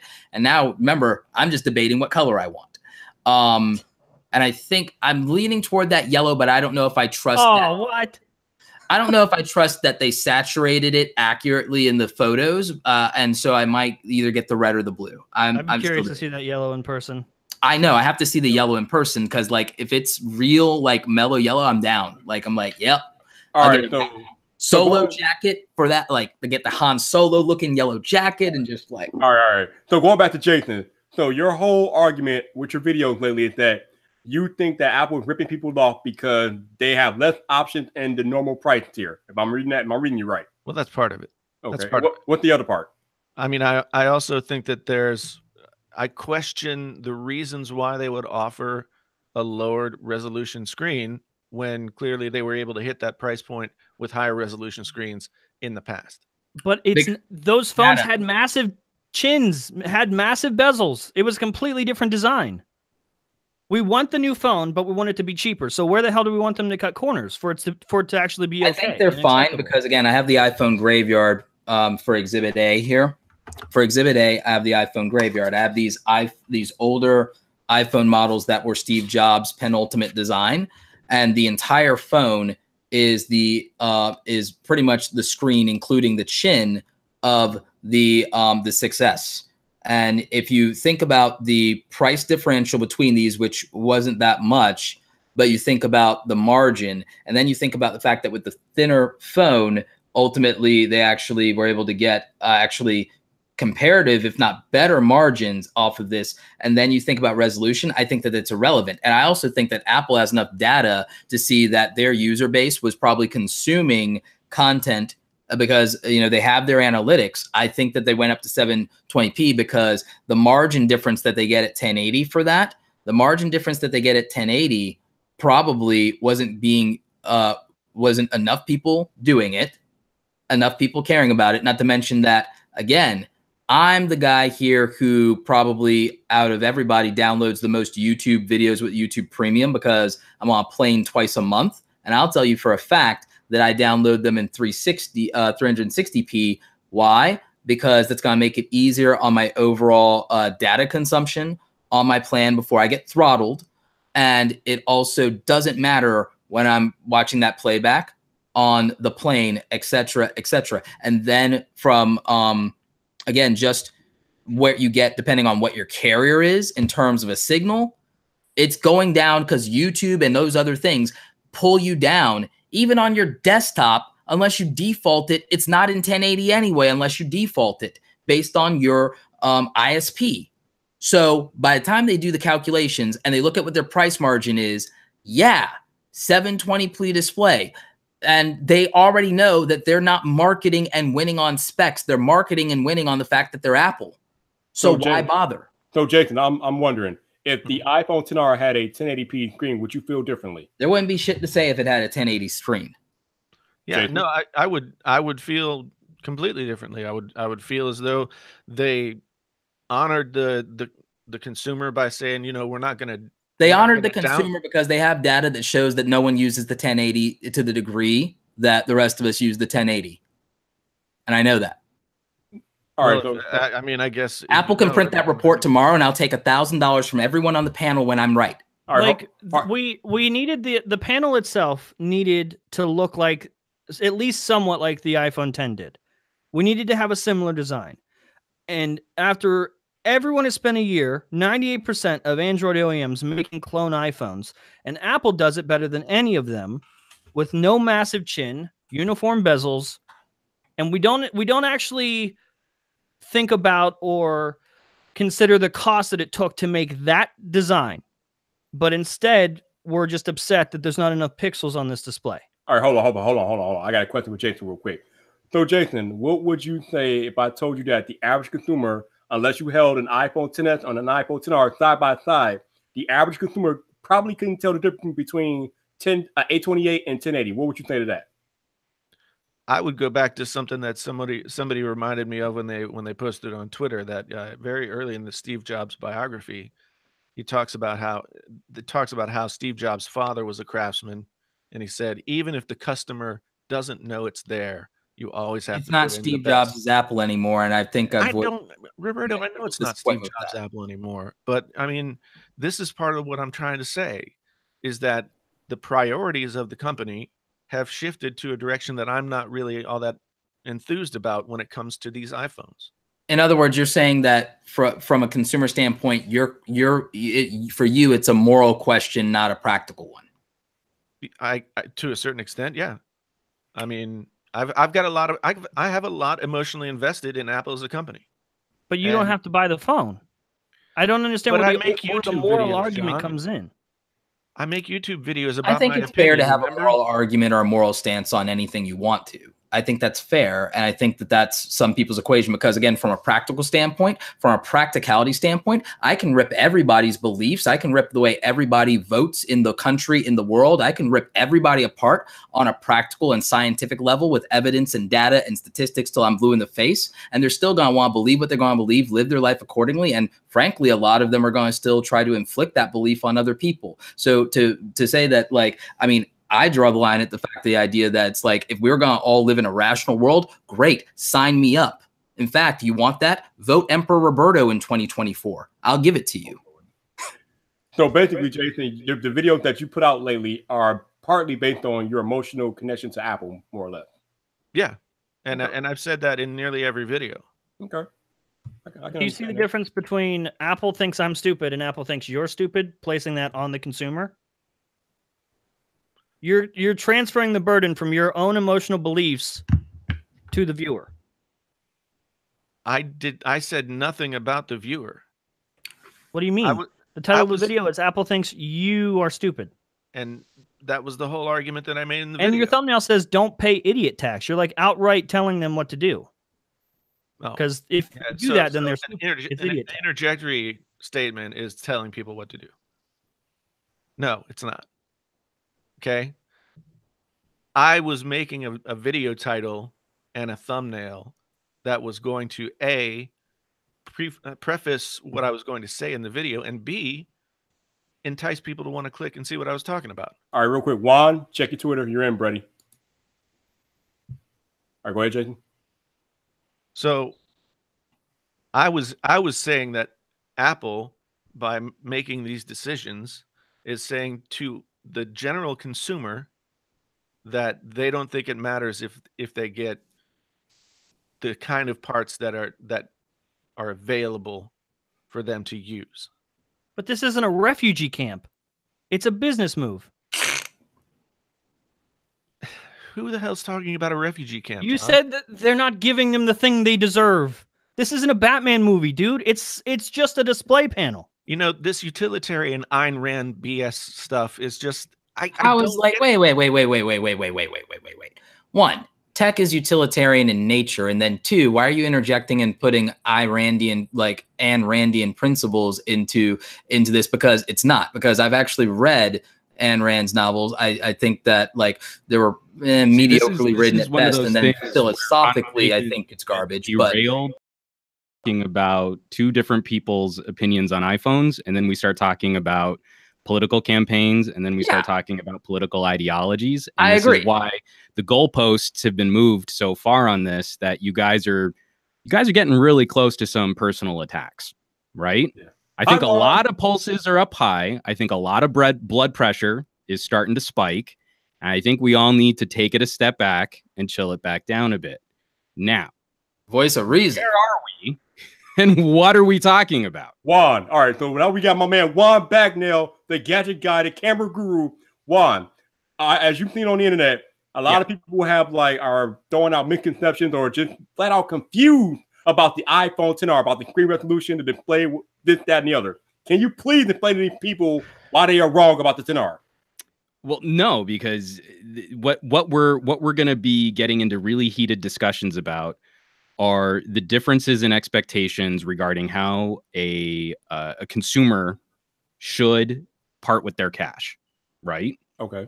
So I actually agree with Jason quite a bit that Apple has made some very price aggressive moves without a lot to show for it.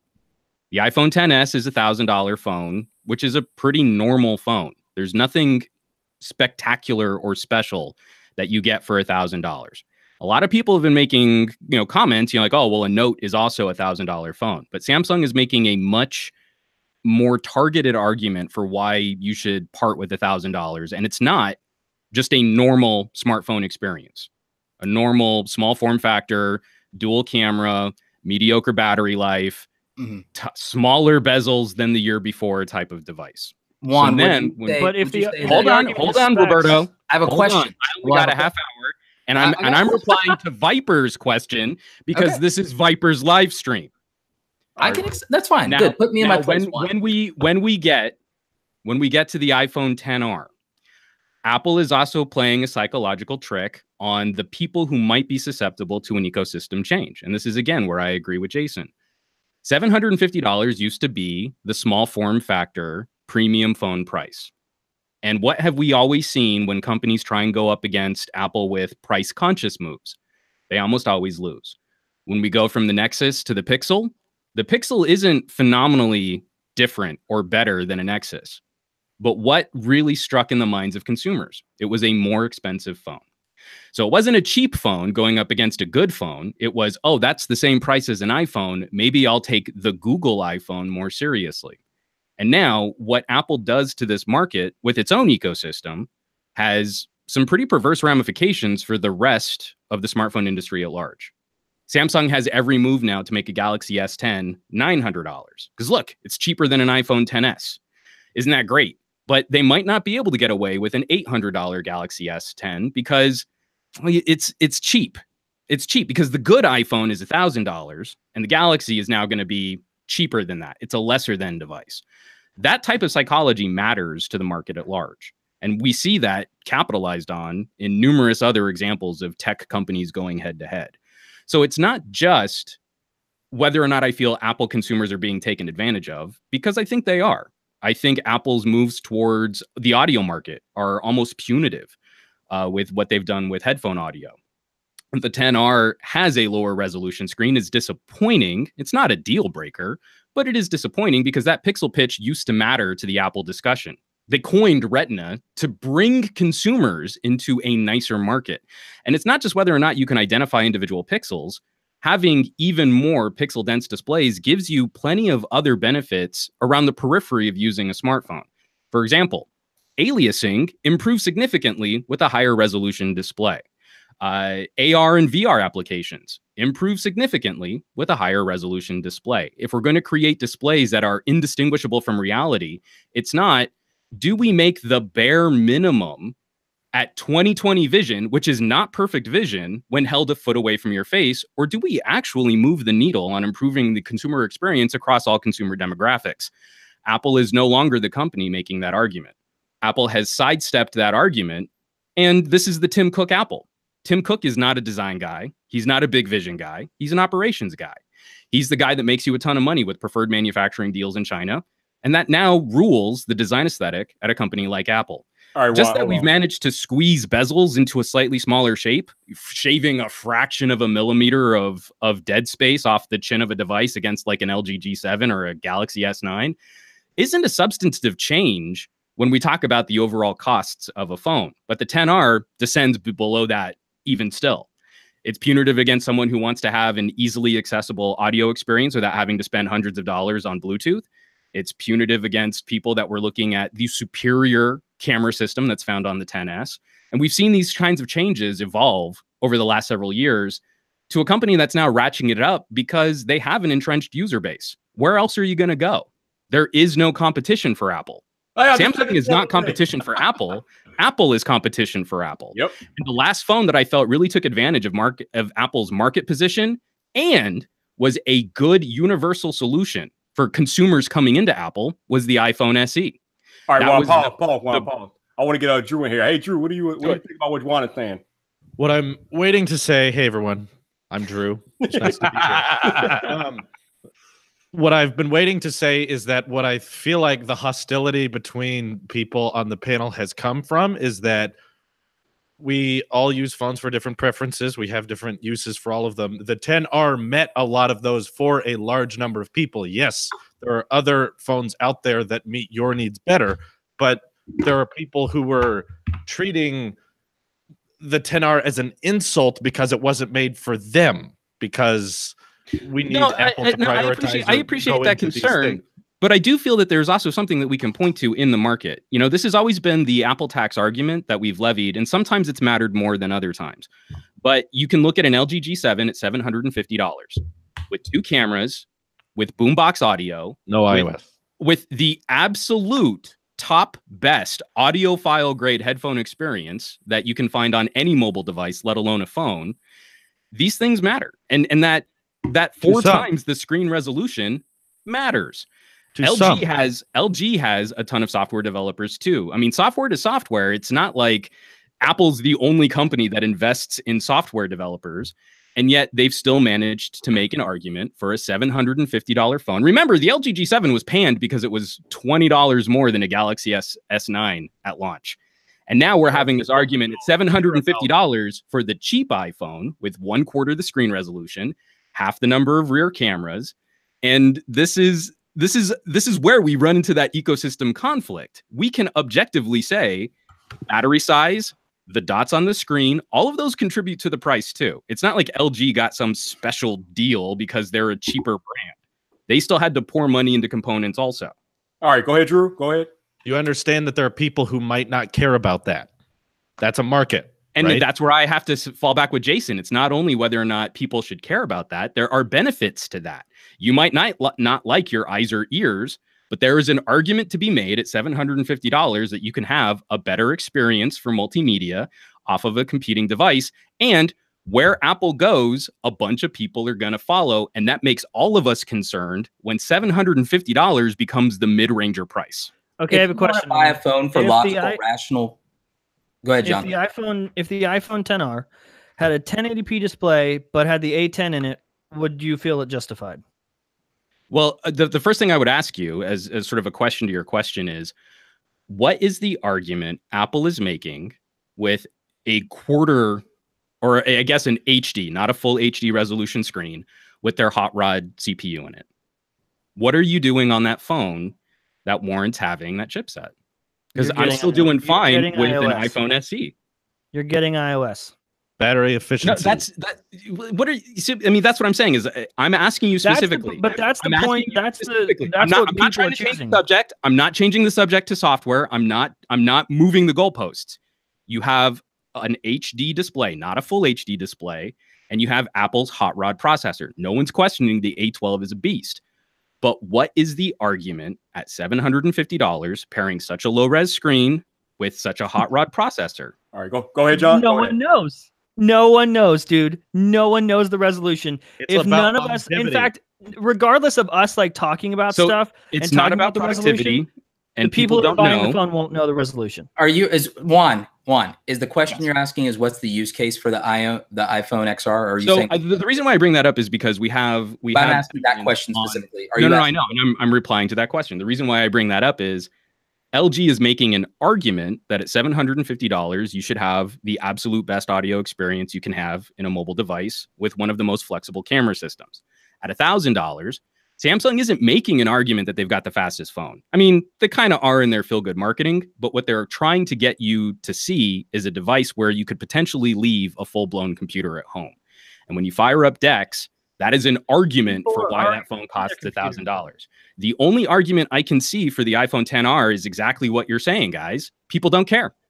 People don't care. They'll pay it. And that's everybody. That's not us in here and in the chat. So I think part of what is not being said here is that both you and Jason are looking for a logical argument for the justification of price point on a phone, assuming, and again, I'm not saying price point isn't an issue, but I don't think for most Apple customers, if they're going to be Apple customers, it is, because Apple never really, in my mind, was ever budget friendly. Even with the SE, I still would make the argument that I wouldn't necessarily say that. my point would be that that's not the reason, and that's not the market position of being an Apple customer to begin with. No, I agree. And you've seen numerous of my videos and podcasts where I talk about Apple as a fashion brand. But then why are people getting upset? But again, people define themselves by the brands and logos that they wear. I'm not saying it's the same disparity as putting LV on the side of a purse, but it's also the same argument you're making is people want blue iMessage messages and they want Apple logos on the backs of their phones. Well, that's not the argument that I've always made. Jason, primary example, you and I both are, I mean, I'm not sure how old Juan is. I suspect you're about roughly like me. You're over 31. I am over 30. Okay. So for the older folks on the panel, it's like, you guys remember when Apple was for a very niche market because you were a creator of some kind. Jason, you remember that, like, if you were a musician, Apple was the jam back in the day. Yeah. Very literally. Graphic design and photography, Apple's your jam. Filmmaker, Apple's your jam. Right. That still actually holds true in a mobile first world. In a mobile first world, if you are in the Apple ecosystem, not necessarily because of the Apple ecosystem, but because of what it enables you to do as a creator, I would make the argument very easily that if you, for example, don't have the ability to have a really nice DSLR, but you want to be a content creator, not only from a production standpoint of, filming something or making something look good, but from the app standpoint, iMovie is accessible and very affordable for you to edit on your iPhone or your iPad. And so having the latest generation of camera in an iPhone, and maybe you can't go all the way to the top end of that, but being able to buy something, that actually does matter to some folks, and being able to use those apps. Right. But that's where I would also say, if we're saying that that's the argument for the iPhone XR, then the LG G7 stomps the crap out of it. No one cares, though. No. We're saying, is this the argument for the iPhone XR, or is it your argument for an iPhone XS? But do you have Luma Fusion in the Android App Store? And I have Power Director, and I have Audio Evolution, and I have multi-track recording capabilities, and I have, on an LG, one of the most flexible camera recording systems that's ever been built into a phone.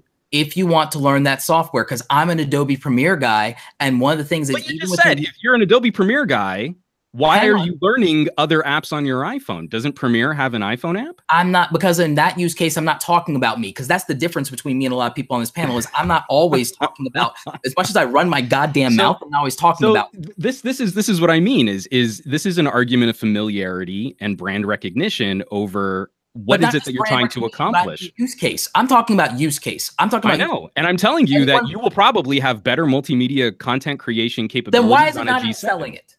Because LG's marketing sucks, but it's also not the main difference. Am I the only person? Hang on. Am I not the person who made that argument earlier? Well, we had a conversation about it, but I'm pretty sure from the live chat before you came on, most people weren't really following where you were going with that. I think I understood what you meant, but again, that's fine. This is again where we're moving goalposts around and where we're trying to untangle the iPhone XR. Here's the simple answer. Are we following the XR? If there's the logical answer to, like, here's where I'll go with it. And then I'll probably shut up after this. But to Jason and yours, Pork, an argument of maybe not. Don't bet on it. Because I know myself. The practical argument to be made around the idea that, do you guys feel that Apple is ethical in what it's doing or blah, blah, blah? It's I'll see that all day. Maybe they're not. Maybe they're aggressive capitalist, and that's how you become a $1 trillion company. I'm not going to say they're angels. I love your video, Jason. You're going to make a lot of money. Throttlegate, Bengate, Antenna-gate. It goes on. It goes on. The labor conditions. I love that video from you, Jason. I shared that video from you, Jason. I'm not necessarily sitting here defending Apple's virtue.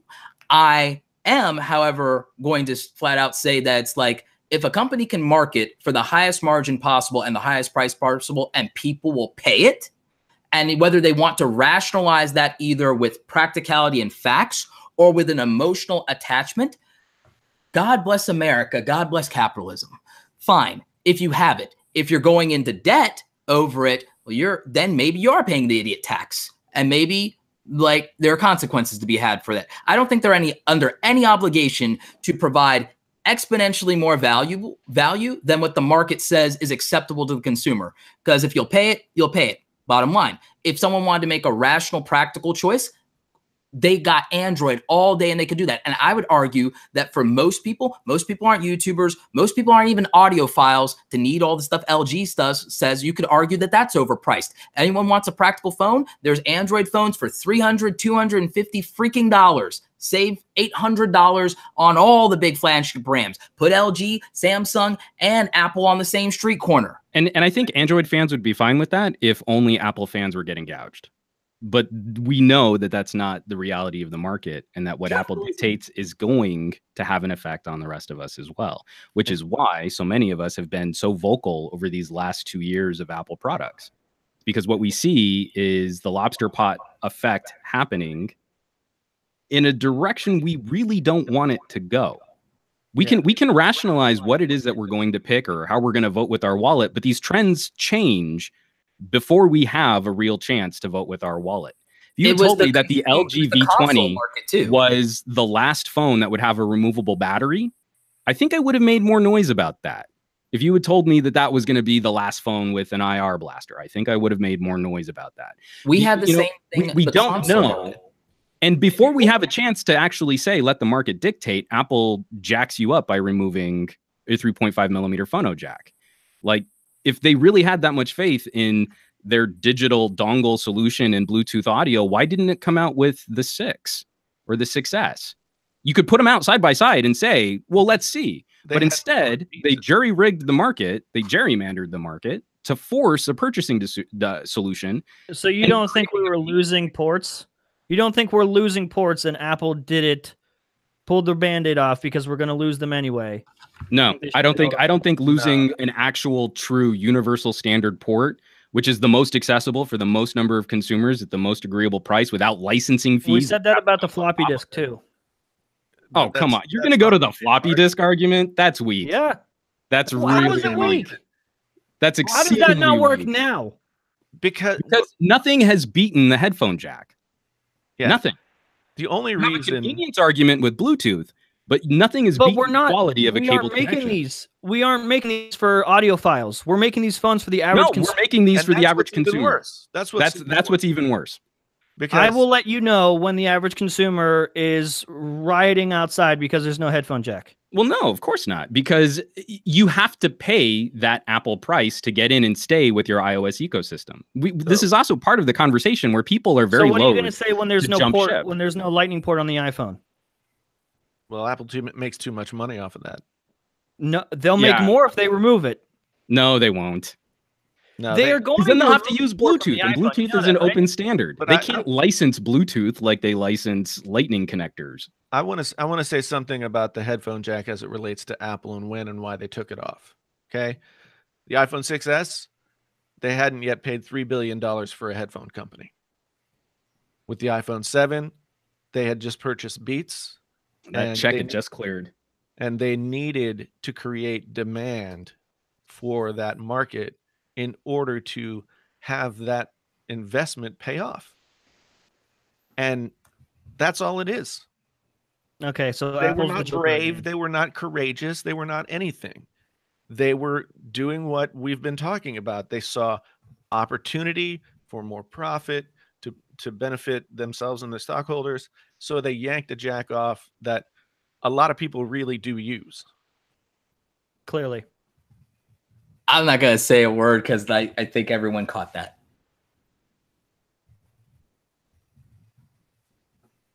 I don't know what anybody caught. I don't know what. Oh, wow. Okay, so I guess I'm the only blue collar humor person. Sorry. So Drew, you were saying earlier that the big selling point of Apple is iOS, which is very true, right? I don't understand how you can take that out of the equation. You seem to imagine like no, it's the only thing that matters. It's not that I'm taking iOS out of the equation. It's that you're taking software development from LG and Samsung out of the equation. It's not as significant as iOS because they don't. It's not, but there's still a dollar amount affixed to that. It's a dollar amount that doesn't compete, though. It's not an entire operating system with an entirely different app store with an ecosystem to support it. But I'm not saying that it needs to be. What I'm saying is that the company is making an effort to focus the device on particular applications, and they spend money on developing that too. So Apple is spending way less on a bunch of hardware components, but we have iOS. LG is spending a lot more on the hardware components, and they're spending a lot less on the software. And no one is buying. Use the hardware is with the software. Well, you can prioritize the hardware. Up with the G7, and if I remember correctly, until we see this next quarterly, Apple is still number 3 worldwide. So that's another thing that we need to stop taking for granted, is that Apple is this juggernaut dominant. Just because Apple and Samsung represent 85% of the sales in North America doesn't mean that Apple's the number 1 worldwide. It's not about being number 1. I'm just saying that there's... Whoa, wait a minute. We were basing a whole bunch of the success on these design moves based on sales numbers, though. If the sales numbers are there, well, then that justifies their product. Not every little shitty $300 Samsung phone that Samsung puts out. It's numbers are numbers, though. I mean, you know, if the I'm not using numbers to resemble quality. I'm using numbers to resemble what customers care about. Speaking as a customer. Right. And customers seem to care more about Samsung and Huawei than Apple. They care about the $300 A9. They do. And they also care about the $700 Galaxy S9. And they also care about the P20 Pro. The iPhone 8 outsold the S9. Okay. So then Samsung outsold Apple. So I guess Samsung wins. There is a very large large market of people that prefer iPhone. I agree. They prefer iOS because of the simplicity. They want longevity. Well, if you just go back to DAC audio, that's not going to convince people. This argument over simplicity, though, is what we've been running into the problem from iOS 9 to iOS 12. It's Apple has gotten more complicated to match the feature set of Android, as Android has gotten prettier to match the fluidity of iOS. They're meeting in the middle. Trying to say that iOS is simpler is an iOS 6 argument. It doesn't resemble the realities of the market today, but Apple gets to coast on the branding of what used to work for them in years past. I mean, if you really go head to head with these phones, the differences between them are incredibly small now. And no one cares.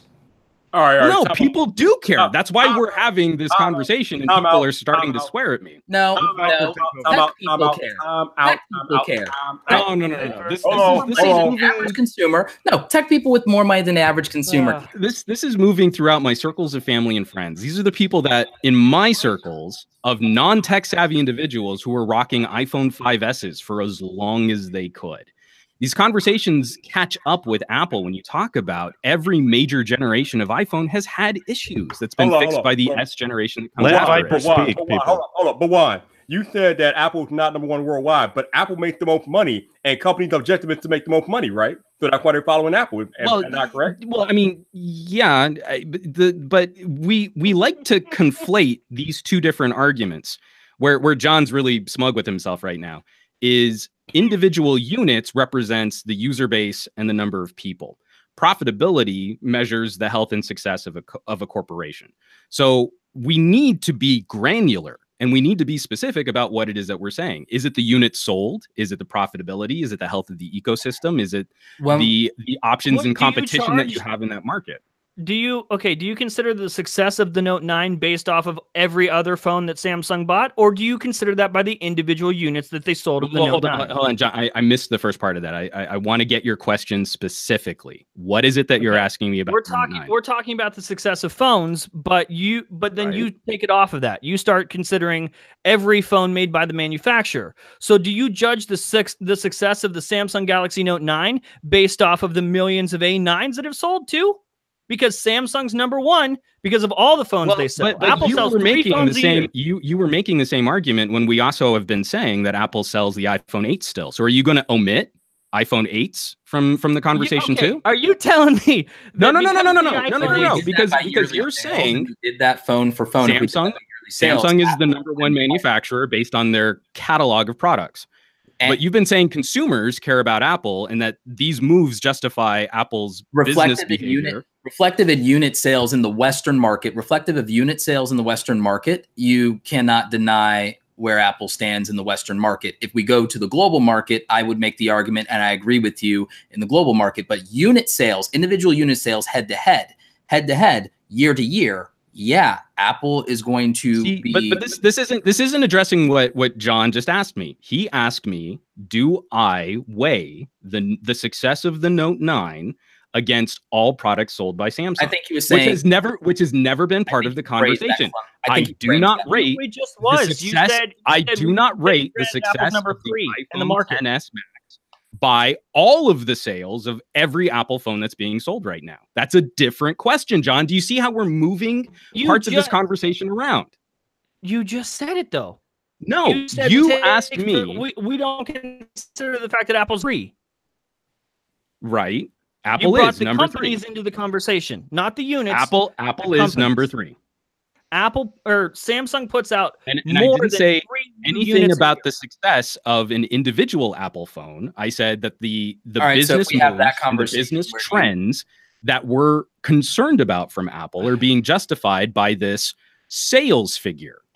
And they're not even the number 1 worldwide. So why are we still following? Let me ask you this one. Let me ask you a question. Let me ask you a pointed question. Pointed question. If there were if price was no object, what phone do you believe in your heart of hearts most people would have in their pocket right now if price was no object? I honestly don't know. I wouldn't know how to answer that. I think the branding competition is really fierce between Samsung and Apple, and I don't think it's any surprise that the top 2 companies that spend a couple $1 billion a year also seem to rank top 2 for sales in Western and in worldwide markets. I don't think that's an accident. I agree. So to me, again, even geeks fall prey to this. Most consumers, not tech savvy and non-tech savvy, most consumers make an emotional decision first and then try to rationalize it or justify it. I mean, you can look at the fervor of OnePlus fans. I love OnePlus. I think they're a great, spunky little offshoot of Oppo. But it's an emotional argument targeted at geeks, and then geeks sit back and they try and justify why it is that they're going with that brand, and it becomes a part of their lifestyle. It becomes a part of their calling card. So if money were no object, I think it's pretty easy to say that it would likely be a Samsung or an iPhone, and that people would divide based on whether or not they wanted to be a part of one club or the other. It doesn't really move the needle on me where I'm concerned about the trends that these market forces are dictating on consumers and how I feel that they're consumer punitive. I think some of these moves are almost consumer hostile. So I'd agree with you. I would agree with you on why you care about that, because now granted, it's not a position that is affecting me directly, but it affects people I know. I agree with you. I think, Jason, we had a conversation last year about people being left behind or boxed out of the technological revolution based on price point. I think we had some kind of discussion about that last year. Do you remember? And yeah, in relation to the most recent iPad. I know. I think it was the iPhone. It was. We had one about the iPad, right, and about the swipes for debit cards, and we had that. But I'm talking last year with the introduction of $1,000 flagships. We talked about that goalpost being moved for consumers in a general way. That new technology and being able to keep up with new technology, there's a lot of people who are just going to be completely locked out of that. And that's why people buy Samsung J whatevers and other things. But so I agree with, if the emotional argument or the ethical argument from you and Juan is that the moving or the trend set by the most profitable companies in the world, Samsung and Apple being number 1 and number 2 in whichever way you want to interpret that, at least in the West anyway, that it moves the goalpost for the average consumer in a keeping up with the Joneses fashion, that in that regard, if that's the trend, that the majority of the market will follow to profitability. Oh, Apple and Samsung can get away with it. Can we? And thus help our shareholders and make more money and get better margins, etc. If that's where you all are going with your argument, I agree with the fact that I feel that's bad for people. I don't necessarily know that there's anything to be done about it, because I think companies always do that where profitability is concerned. And it's not just in tech. I see it in many other verticals, and it's the way of the West, so to speak, that's what's going to happen. I've lived with it, I think, my whole life. One of the reasons why I'm trying to join this conversation with as much fervor as I am, sorry, Jason, I just totally stomped on you there, is because at some point the bottom falls out. Right. At some point you push a consumer base too far. Apple and Samsung have been successful in North America, especially recently on these upward price swings, in no small part due to a lot of the zero interest loans and phone flipping carrier deals that you can get. Now, some people are going to do really well with that, but I have a big problem with signing up for a service, leasing a phone, paying all the taxes on that phone, holding on to it for a couple months, flipping it in. My bill goes up even higher, but it's only a little bit, so that's fine. And then I get through the end of all of this agreement or this arrangement, I decide to leave, and I don't own anything. Now, we've been facing similar issues with that. Car leasing is another thing that I think has become somewhat predatory. We just got out of an economic downturn, a huge I would make the argument cluster. that the bigger issue with that was the student loan debt because there's no asset. But again, following right along in line with that, we have predatory lending practices that influence markets. Isn't that on some point on the consumer to opt out? I mean, I've been pushing creatives. I've been pushing creatives to opt out of student loan debt. I've been pushing creatives to go directly into the market, freelance, go to community college, pay no loans. You're not wrong. But if some of that is on the individual, what does that mean that some of it is also on? I'm not disagreeing. I'm saying that change only comes as a result of how the market performs. So I'm saying if people really want something to change, they would have to do something differently. But if they're not, then if change can only occur based on what the market does, then we're only going to be reacting, and we're only going to be reacting to bad things. Isn't that history? Isn't that our history? Not always. In the majority, isn't that our history in the majority? Is being reactionary? No. Look, think about it. Because we've gone through other periods of, and again, you're not wrong that they're shorter periods of history, but we have faced better economic upturns through more reasonable regulation or deregulating of certain markets that needed to be deregulated. We can affect positive change. It's just usually when it's not in direct reply to a major catastrophe. It's just smaller and more evolutionary change. It's not radical change. So when I believe that history dictates human beings only learn painful lessons. I completely disley. We learn how to walk as a result of falling. We learn. I completely disagree, because if that were true, our hand on the stove. If that were true, then we wouldn't have the profitable green energy market in Texas. Texas doesn't put any money or subsidies towards green energy, right? There's no direct government-funded subsidy or benefit for investing in green, except that people saw that they could make cash there. So they went there, and now we see that's a very robust economy segment. We see upstarts and disruptors through companies like Tesla. We see upstarts and disruptors throughout individual parts of the market. This isn't like feel-good socialist Juan. This is capitalist Juan saying, we can affect positive change. This is why we're joining those conversations the way that we are, because so many consumers are going to be in ultra vulnerable positions over the next couple of years if markets continue to drive the way they are with these kinds of lending practices, these types of financial systems, building up bubbles the same way that we were.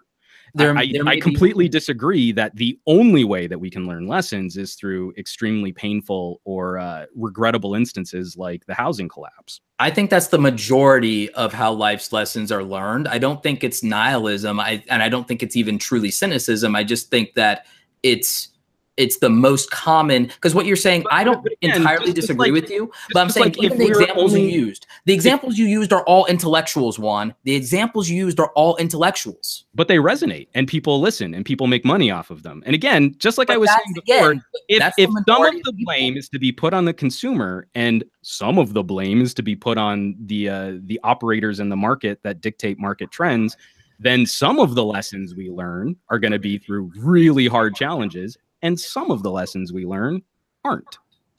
Juan, so I'm going to advocate for not learning lessons the hard way when we have a pretty good track record of history to learn from, that we don't have to keep doing things that way. Juan, like everybody who had an older sibling could have realized that college at this point is essentially a scam. And how many people went anyway? Like I'm telling you, 80% of people don't have $10,000 in the bank. And do you know why? People only learn painful lessons. Maybe. So I want to speak to the college thing. Well, I'm gonna let you guys talk about college and fix all that, but I actually do have to go. I've got an early morning call time for my show tomorrow, so Right on. I'm gonna bounce out. See, like John and Drew already took off too. I was sad. I was really hoping John was gonna explain to me how all of Samsung sales combined is what we're gonna rank the success of the Note as, but we're only gonna talk about Apple trends uniquely. But I guess we missed that conversation. Yeah. So Thanks, Juan. I appreciate it, man. thanks for having me on. Good to see you, Juan. I'm gonna stop shouting at you now. So I'm gonna go. Bye. All right. Wow. What an evening. There we go. Holy Lord. Jason, you were saying? Yeah. So my thing about college, and I'm looking at it from the perspective of like a first generation college student in a time period where the internet didn't exist. Right. And the only options that you had were not going to college and getting a blue collar job, or going to college and maybe not getting a blue collar job. But I'll say that looking back on the fact that I owe so much money for taking that journey, I can certainly agree that financial burden was oversized in comparison to what I was getting. But I was also somewhat preyed upon as a 17-year-old kid who didn't know anything and didn't have anybody around him who had gone to college in his family. They say, here's money, and I say, well, I need money, and I take it.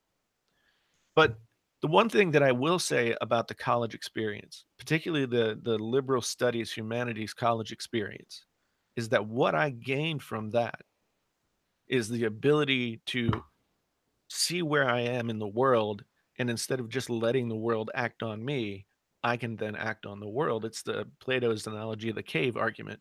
And I learned that from going to college. I wouldn't have learned it otherwise. For the ecosystem of where the world was at the time that you lived in it. But also when you went to college, the price for access to entry to college, even with the loans and the fact that it was still somewhat predatory, still considerably lower than people facing that same journey today, with more of an abundance of options that should change the price. But instead, the price is exponentially increased, yet there's an abundance of alternatives.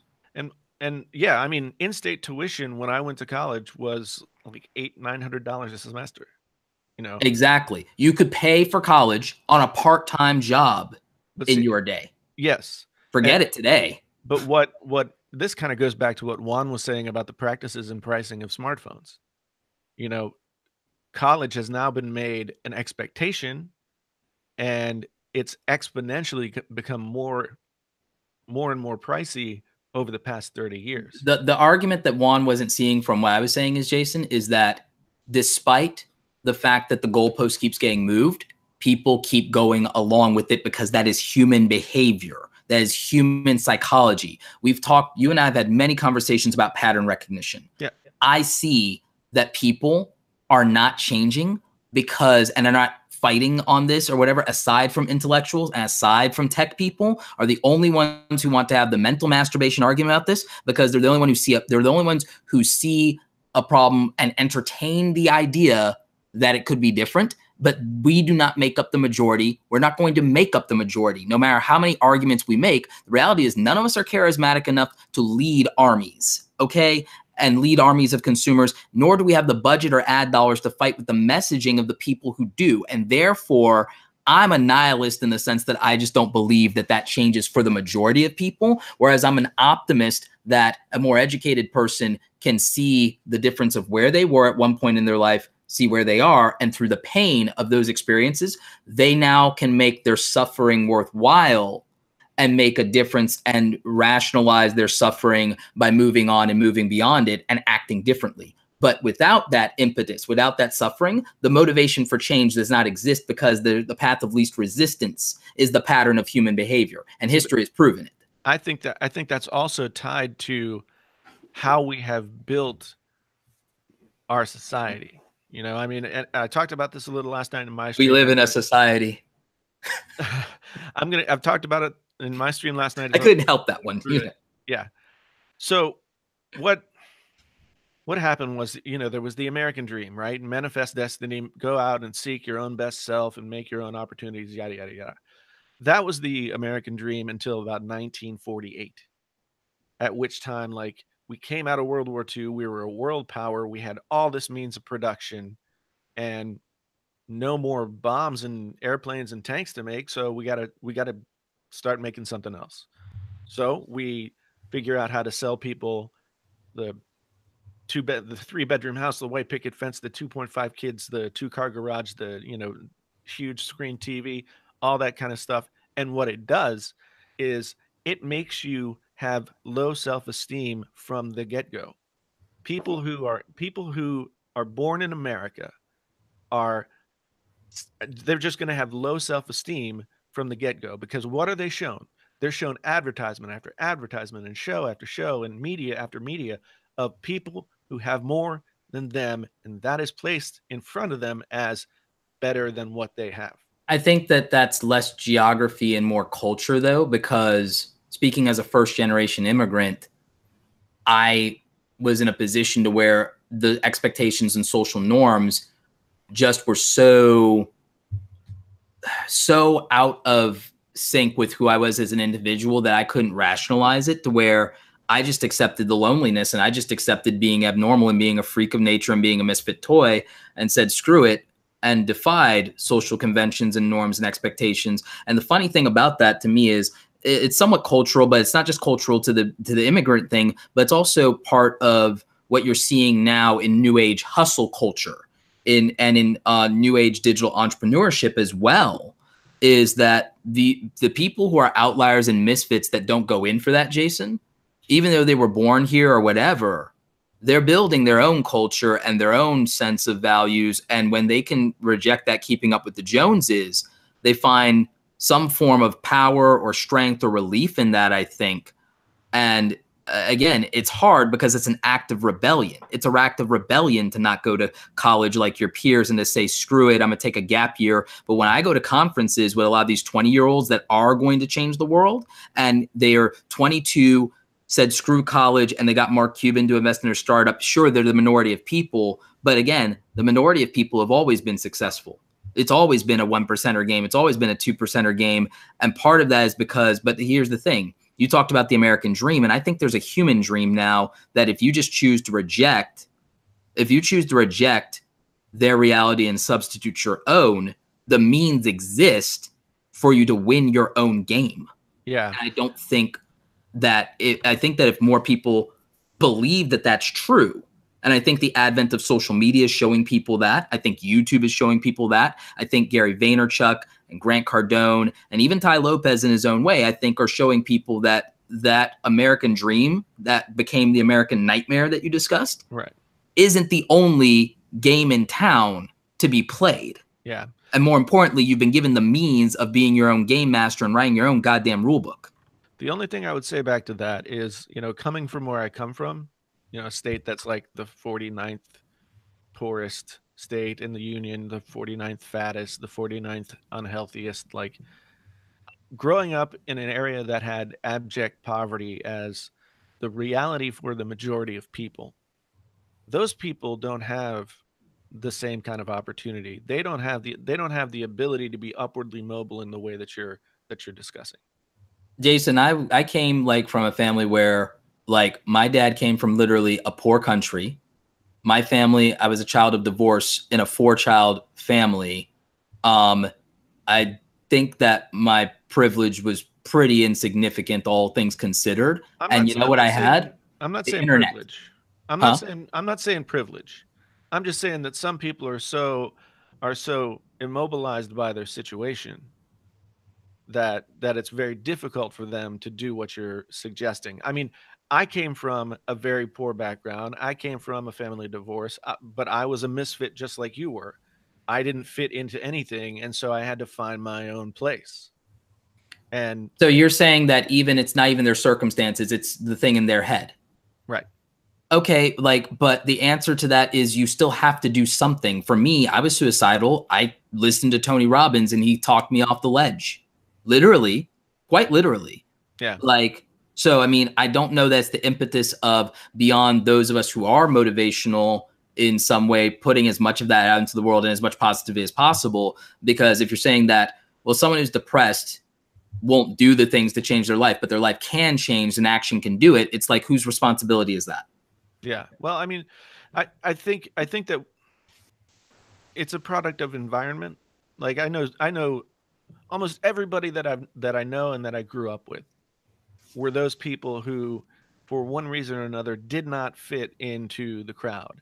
But the whole system is set up so that you find your place. High school is just a sorting hat. There are going to be a few. Yeah, people, I mean, I don't disagree with you about that, but I just don't believe that that's the reason people aren't successful. Because again, and it's like, and again, I don't think I'm special. That's the key. The thing, everyone thinks I'm full of myself. The thing is, I'm probably harder on myself than they are. I don't think I'm fucking special, Jason. But you know what I know is that all my friends who had it better off than me and had better environments and better family and home lives than me that started ahead of me did not surpass me in the end. And it's not even over yet. It's not even over yet. But when I go to the high school reunion in a couple of years, I'm going to know that I'm in top 10. And environment was a factor, but I believe that everyone is then must be underestimating the power they actually have. And I don't know what the fuck I have to do to wake people up to the fact that they can be their own champion in life and that they can just say, you know what, screw it. Screw the rules. I've got me. Screw the rules. I'll make my, like, you know, what was it? Dungeon Master. I forfeit your reality and substitute my own. Like, literally anybody can do that. And most people who, like, listening to this right now, hand to God, I think you're probably more talented than me because I'm mediocre at a lot of stuff. You know what I'm really good at? Communication skills and pattern recognition. Thank God those are two top tier, God tier skills because I ain't got much else going for me. All right, before we go any further, let me welcome my man Easy Computer Solutions in this bad boy. What's up, Eric? How you doing, bro? What's happening with you, man? Thank you for inviting me. I caught the tail end of that conversation. I was watching the stream, and I really appreciate you letting me come on through. What's up with everybody? How y'all doing out there? Like I said, I caught the tail end of the conversation, so I don't know exactly what we was talking about before I joined. But what's up, Roberto? And JT, what's happening? Hey, how's it going, Easy? Good to see you, man. All right. Seems like it's only been since last Saturday. You're right. Oh yeah! Oh my God! That was a stream for the ages. Yeah. Great stream, you know. By the way, it was, but it was hype. Things seem to get boisterous when I jump into streams anymore these days. I don't think it was you. I don't think it was you, Jason. I blame myself. Well, no, I mean there was more going on than just me coming into the stream, and I probably shouldn't have come in because I was pissed off. But you know, yo, Easy, what do you think about the iPhone XR? Do you think is right, or do you think Apple could have done better? What do you think? Well, you know, the iPhone XR kind of remind me of the iPhone SE a little bit. I think that's the route that Apple's going. I think they want to try to bring in different tiers. You got to think about it. Apple. They have this thing that they want to have a phone for everybody. They got different tiers, whether or not you're going to buy last year's model, year before last model, because they're still selling like the 7, the 8, the 10. Well, not the X anymore because they discontinued it. But I think the iPhone R is a pretty interesting piece of technology there. But you got to think about where Apple coming from. I look at Apple. Apple has always been this high-end company, even if you go back to like 1993 when they used to sell the computers. I mean, back in 1993, their PCs was $2,000. You know, so I mean, they was already on the high end, coming up, leading up to the smartphone business. So when Apple came out with the first iPhone at $749, everybody laughed at him. That thing ain't gonna sell. And as they marketed, it kicked BlackBerry in the nuts. It kicked everybody in the nuts. As far as Windows Phone, they kicked that in the nuts. And by the prices at that time, that would have been the equivalent of $1,000 phone. Absolutely, I agree with you. That's the point I was about to make. At $749 back in the early 2000s was the $1,000 phone. And everybody laughed at Apple. You'll never sell it. And now look at their $1 trillion company. Look, here's the thing. If it's good or bad, Apple is in business to make money. Yeah, just like us business owners, I know I'm a business owner. I know we all do kind of things on its own, but I can't run a business without making money. And my markups probably is about the same as Apple's. So I know, you know. All right. I ran the inflation calculation. It's $750 is $916 by today's standard. Oh, okay. Yeah. Hold up, though. Hold up. Did you just say that the iPhone XR is comparable to the iPhone SE? Well, that's how I look at it. How? Explain that to me. Because the iPhone SE was a fantastic phone, even though it was $300. But you got to think about that the iPhone SE is 2 generations behind. But the iPhone XR is not behind anything. But I mean, as far as hardware, yes. Okay. And so when you get the A12 chip, you're getting, you know, Face ID, all the features. You get all the features. Right. And to Apple standards. So you got, I don't know, I think you got to be in the cubicle of an Apple staff. Like, just remember that everybody agreed that if they got a 1080 resolution screen, they wouldn't have had shit to say.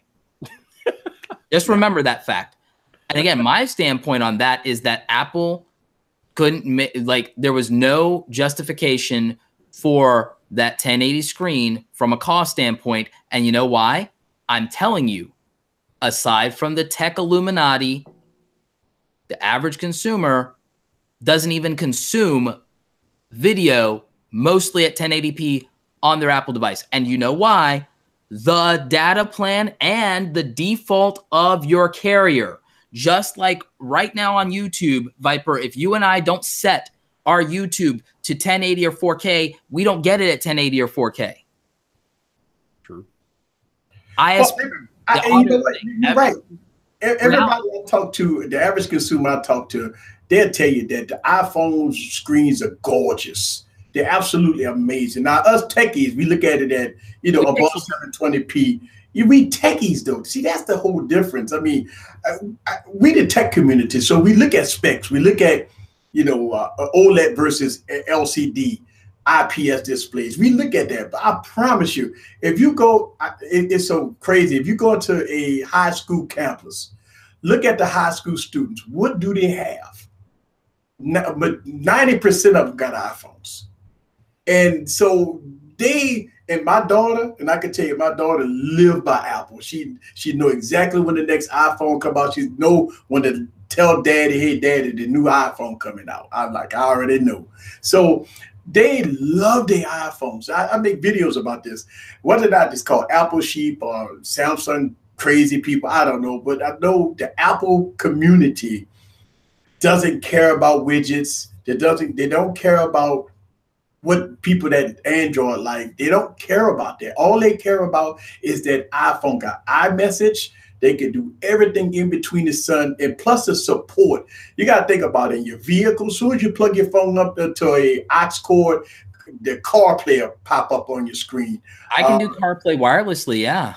Yeah, and that's the thing. Almost in every city, you got Apple stores. So, I mean, if I break my iPhone and if I got Apple Care, I can bring it to Apple Store, set up an appointment on my phone and go there. And I've done this several times. The user experience and the brand experience and the customer support matters. It's why I'm an Adobe customer. There are other software that are cheaper, standalone products that are cheaper, but I want to be in the Adobe ecosystem. I want the workflow, and I want to be part of the Adobe community because the Adobe community supports its own. I can ask any other Adobe user a question about software, get an answer. And that actually matters. The same thing with Apple. And again, when I call up Adobe's customer care, I get taken care of. When I had an issue with Apple, even with a simple return, even where I was out of the return policy on a $800 item, they took it back with no questions asked. And they gave me a gift card for the value. The transaction took 8 minutes. I've never had that kind of customer service anywhere else in my life. All right, Ethan, so I got another question for you, bro. What do you think about the iPhone XR resolution? Do you think the 828p is suitable for the average consumer, or do you think Apple left something on the table? I think Apple knows its community. I think what Apple does is it know that that the community won't care. You got to think about this, Viper. The average consumer is going to walk into AT&T, Verizon, T-Mobile, Boost Mobile, wherever it's available, and it's going to be available everywhere, and pay for taxes on that device and go walk out of there paying $20 a month for device payment plan, and they go be happy about that. It's not like they're paying $740 up front. They might walk out of there paying $50, and their bill might increase maybe $20. So the average consumer looking at updates, upgrades, you're walking into AT&T, get that experience, walking out of there with a phone. Now, I think that's in the United States. I know I talked to a lot of people that's out of the country that have different strokes for different folks in different countries. But I know in the United States, I know us techies, we buy phones off contract because I have 1,000 lines if I buy phones on contract. But the average consumer that will upgrade their phone, and not a lot of them upgrade their iPhones because they work superbly throughout the lifespan. So when they do upgrade their iPhones, you got to think about it. Hey, they walk in, either trade in the phone for the device lease program that Sprint is kind of suckering people, or they put $50 down and boom, they walk out of there with a spanking new, brand new iPhone, get a case in the mail from Amazon, and they're good to go. Resolution, they don't care. I haven't heard any pure Apple fan that complain about the screen being dull or bad or widgety or something like that. Us techies talk about 720p. The average consumer really don't care. And guess what? Here's your proof. I just looked it up and I found 4 different sources citing that 720p is the most common mobile screen resolution worldwide. So here's my thing about just, and maybe it's the fact that I've always been sort of an activist, and that's part of what I'm about. I mean, I ran for office 3 times. I feel like because as techies, we know this stuff, and part of our job in having a voice on this platform and talking to these people on a regular basis is to help them understand, more about what they're getting. And that's I'm taking a lot of heat for it, but that's where my videos at this moment are coming from. I agree with you. I believe that us techies, that's why I make the videos I make. I get a lot of flack too. So me, you on the same page. I agree. It's our responsibility as a tech reviewer is to give the information, the correct information out to the consumer and let them be the judge for themselves. I agree 100%. I'm with you on that, Jay. But I also think that, one, the consumer bears some responsibility for how they rationalize their buying choice. But I also think that reviewers in your position bear some responsibility for how you appeal to people and how you address people. And I'll be frank, it's like I could objectively, as a marketer, say that Tylosive Tech, Front Page Tech, Painfully Honest Tech, any tech YouTuber you put in front of me, I could make constructive criticisms about how they're presenting that and also how well they've qualified the audience. I think when you make certain types of videos, they perform very well if you position them a certain way. But I also think that what they do is they fragment an audience in the sense that you're bringing people here specifically that are going to watch to entertain the debate and not to have their mind changed and not to be informed. They're only, based on how you frame or title or present something, listening to you to pick apart and debate your argument, not to actually learn or glean anything that influences their decision. But I think there's a way that if you were going for if your goal was to persuade people, there's one way to frame that. But the thing is, I know for a fact that Drew is not presenting to persuade. He's presenting to reinforce or to give the perspective of a certain community. Respect to that, because it's a very smart tactic and it's very good and it's worked out very well for him. John has a different approach where partly there's the entertainment component and there's the I have a thesis. I have a reason for that thesis, and I'm saying this in a controversial way that might entertain or people or whatever, but I want to put my thoughts on the record, knowing that I, at least in my opinion, doing it will be proven historically correct. And I see people in entrepreneurship do that all the time. Oh, this company should buy this. Oh, this company that bought this one out is underpriced or whatever. Gary Vee said the same thing about when everyone mocked him for Instagram being bought for billions. And he said they stole it and everyone laughed. And then they got 100 billion like plus valuation. And he was like, yeah, what now? Like, you know, there are some people who put themselves out there for the purpose of being historically correct. That's fine. I do that too. So when you say, Jason, if the goal is in some way to inform or persuade a buying decision, you have to consider the framing. And because the framing will dictate who comes to that conversation and what their intent will be. Because yeah, you're right. And I mean, I'd be lying if I didn't say that some of my videos are just simply to poke the bear. You know what I mean?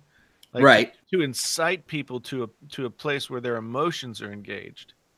And that, to me, that's really important. It might not be the most efficacious educational situation, but when people get really emotional about what you're talking about, and then they're talking about it in the comments, and there's some good that comes out of every one of those conversations. I don't disagree, and there's some good, but I'm what I'm getting at is I think that even part of the issue that John took, and I don't agree with how he went about it, is I think that it comes from trying to and failing to parse that what you say and what you believe, it's not contradictory. It just seems that you're trying to serve two things at once sometimes, and thus not serving either of them to their maximum effect or ability. Whereas you're talking about from the perspective of, say, John or Drew, they've gone all in on something. They've gone all in on something versus, remember, there are situations where we've talked about you'll potentially, because you see intersectionality between things, you might conflate them in a single video. Right. I think that some of what that aggressiveness or that was part of that disparity of respect the hustle, because there's a demand, and these are numbers, guys. I am too, after a fashion. But if you're saying that you care about this thing, and you're doing this thing, it feels maybe from some point of view that, okay, is that attacked on or is that shoehorned, where that's not what you intend. It's just how the execution presents to some people, which is why I talked about persuasive voice argument and framing versus what you could call, in a way, outrage marketing for the attention to have the conversation. Right. But that is something that is hard to do, and it's hard to navigate. It took Philip DeFranco years, and he still doesn't always get it right. He'll be the first one to say that. Do you see what I'm getting at, though? I do. And you know, that's something that, and I think that's probably where John, Drew, and I butt heads, is that I haven't gone all in on anything. A lot of this is just really like, it's all part and parcel of a larger narrative that I'm interested in. You know what I mean? But that's why I think nuance is hard. Yeah, I know. And that's part of the reason why I go for, I've trained myself to kind of go for the sensational title, because it works. And they do it. And they're all in. Yeah. And it brings people to the videos, and over a period of time, there's kind of an overall narrative of the story that I'm telling of this year's iPhones, right? Have you storyboarded that out for yourself, like on paper, in the way that you would structure either a 3-act narrative and giving yourself a timeline for a 3-act narrative, or have you structured it in the way that you would chapters of a book? And then decided on, are the years on YouTube, is 2018 a volume, is 2019 a volume, or is there seasons to that? Have you thought it through in that way yet?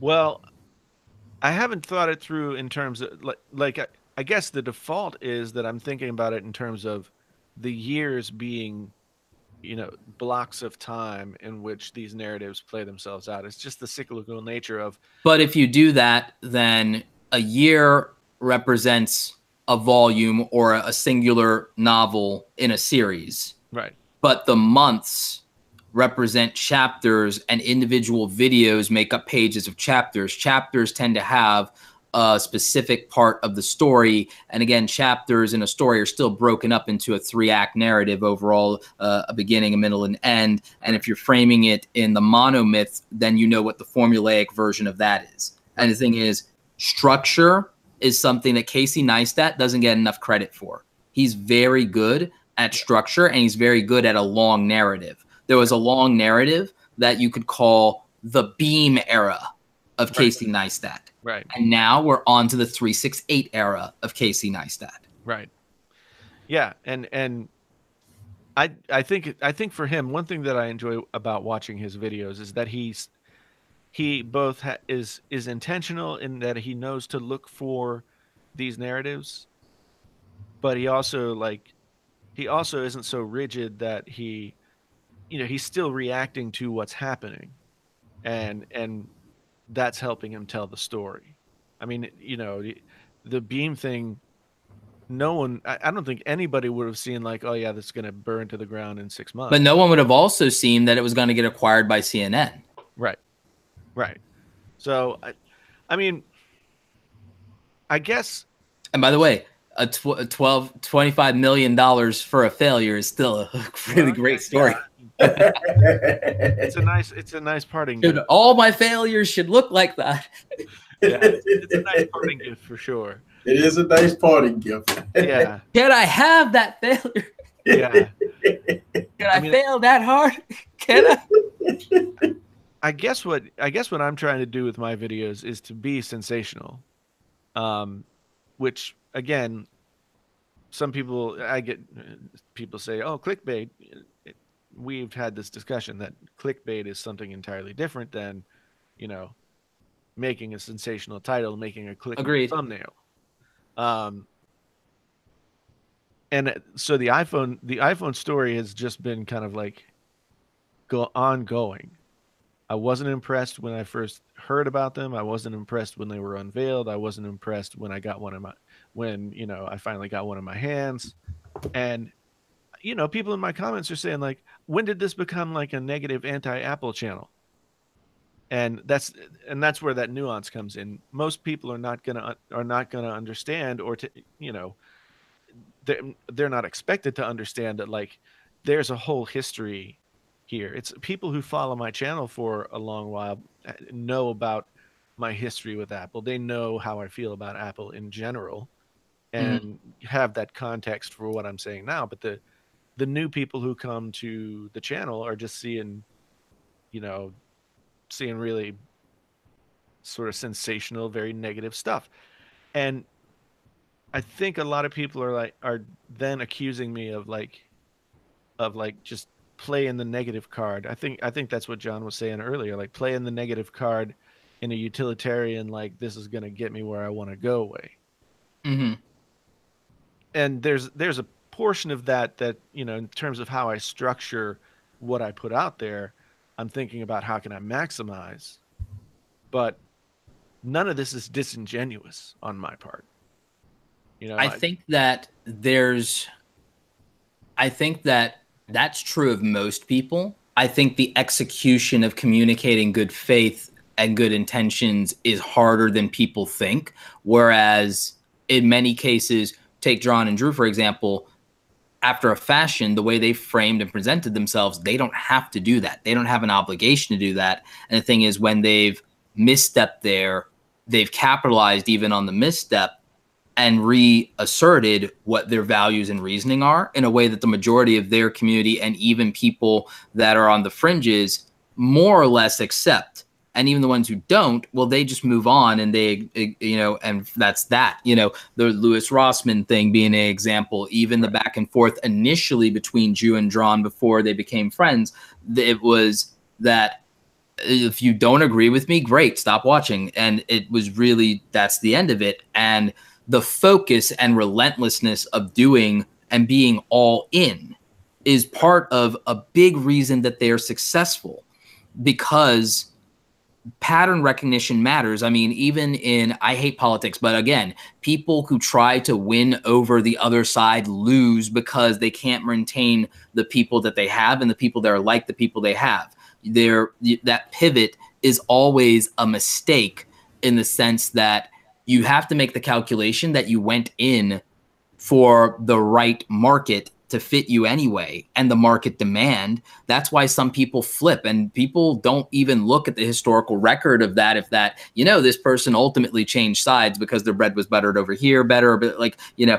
again, not politics. I mean, I hate politics, but what I think in marketing, just from a marketing standpoint, there's a woman that I think she gets demonized a lot. And the irony is, like, I think most of her adult life, if I remember, and because I remember there was a woman, I'm not going to name her name, but there was a woman, she's demonized by one side right now, but she was, for most of her adult life, a card-carrying member of the other party.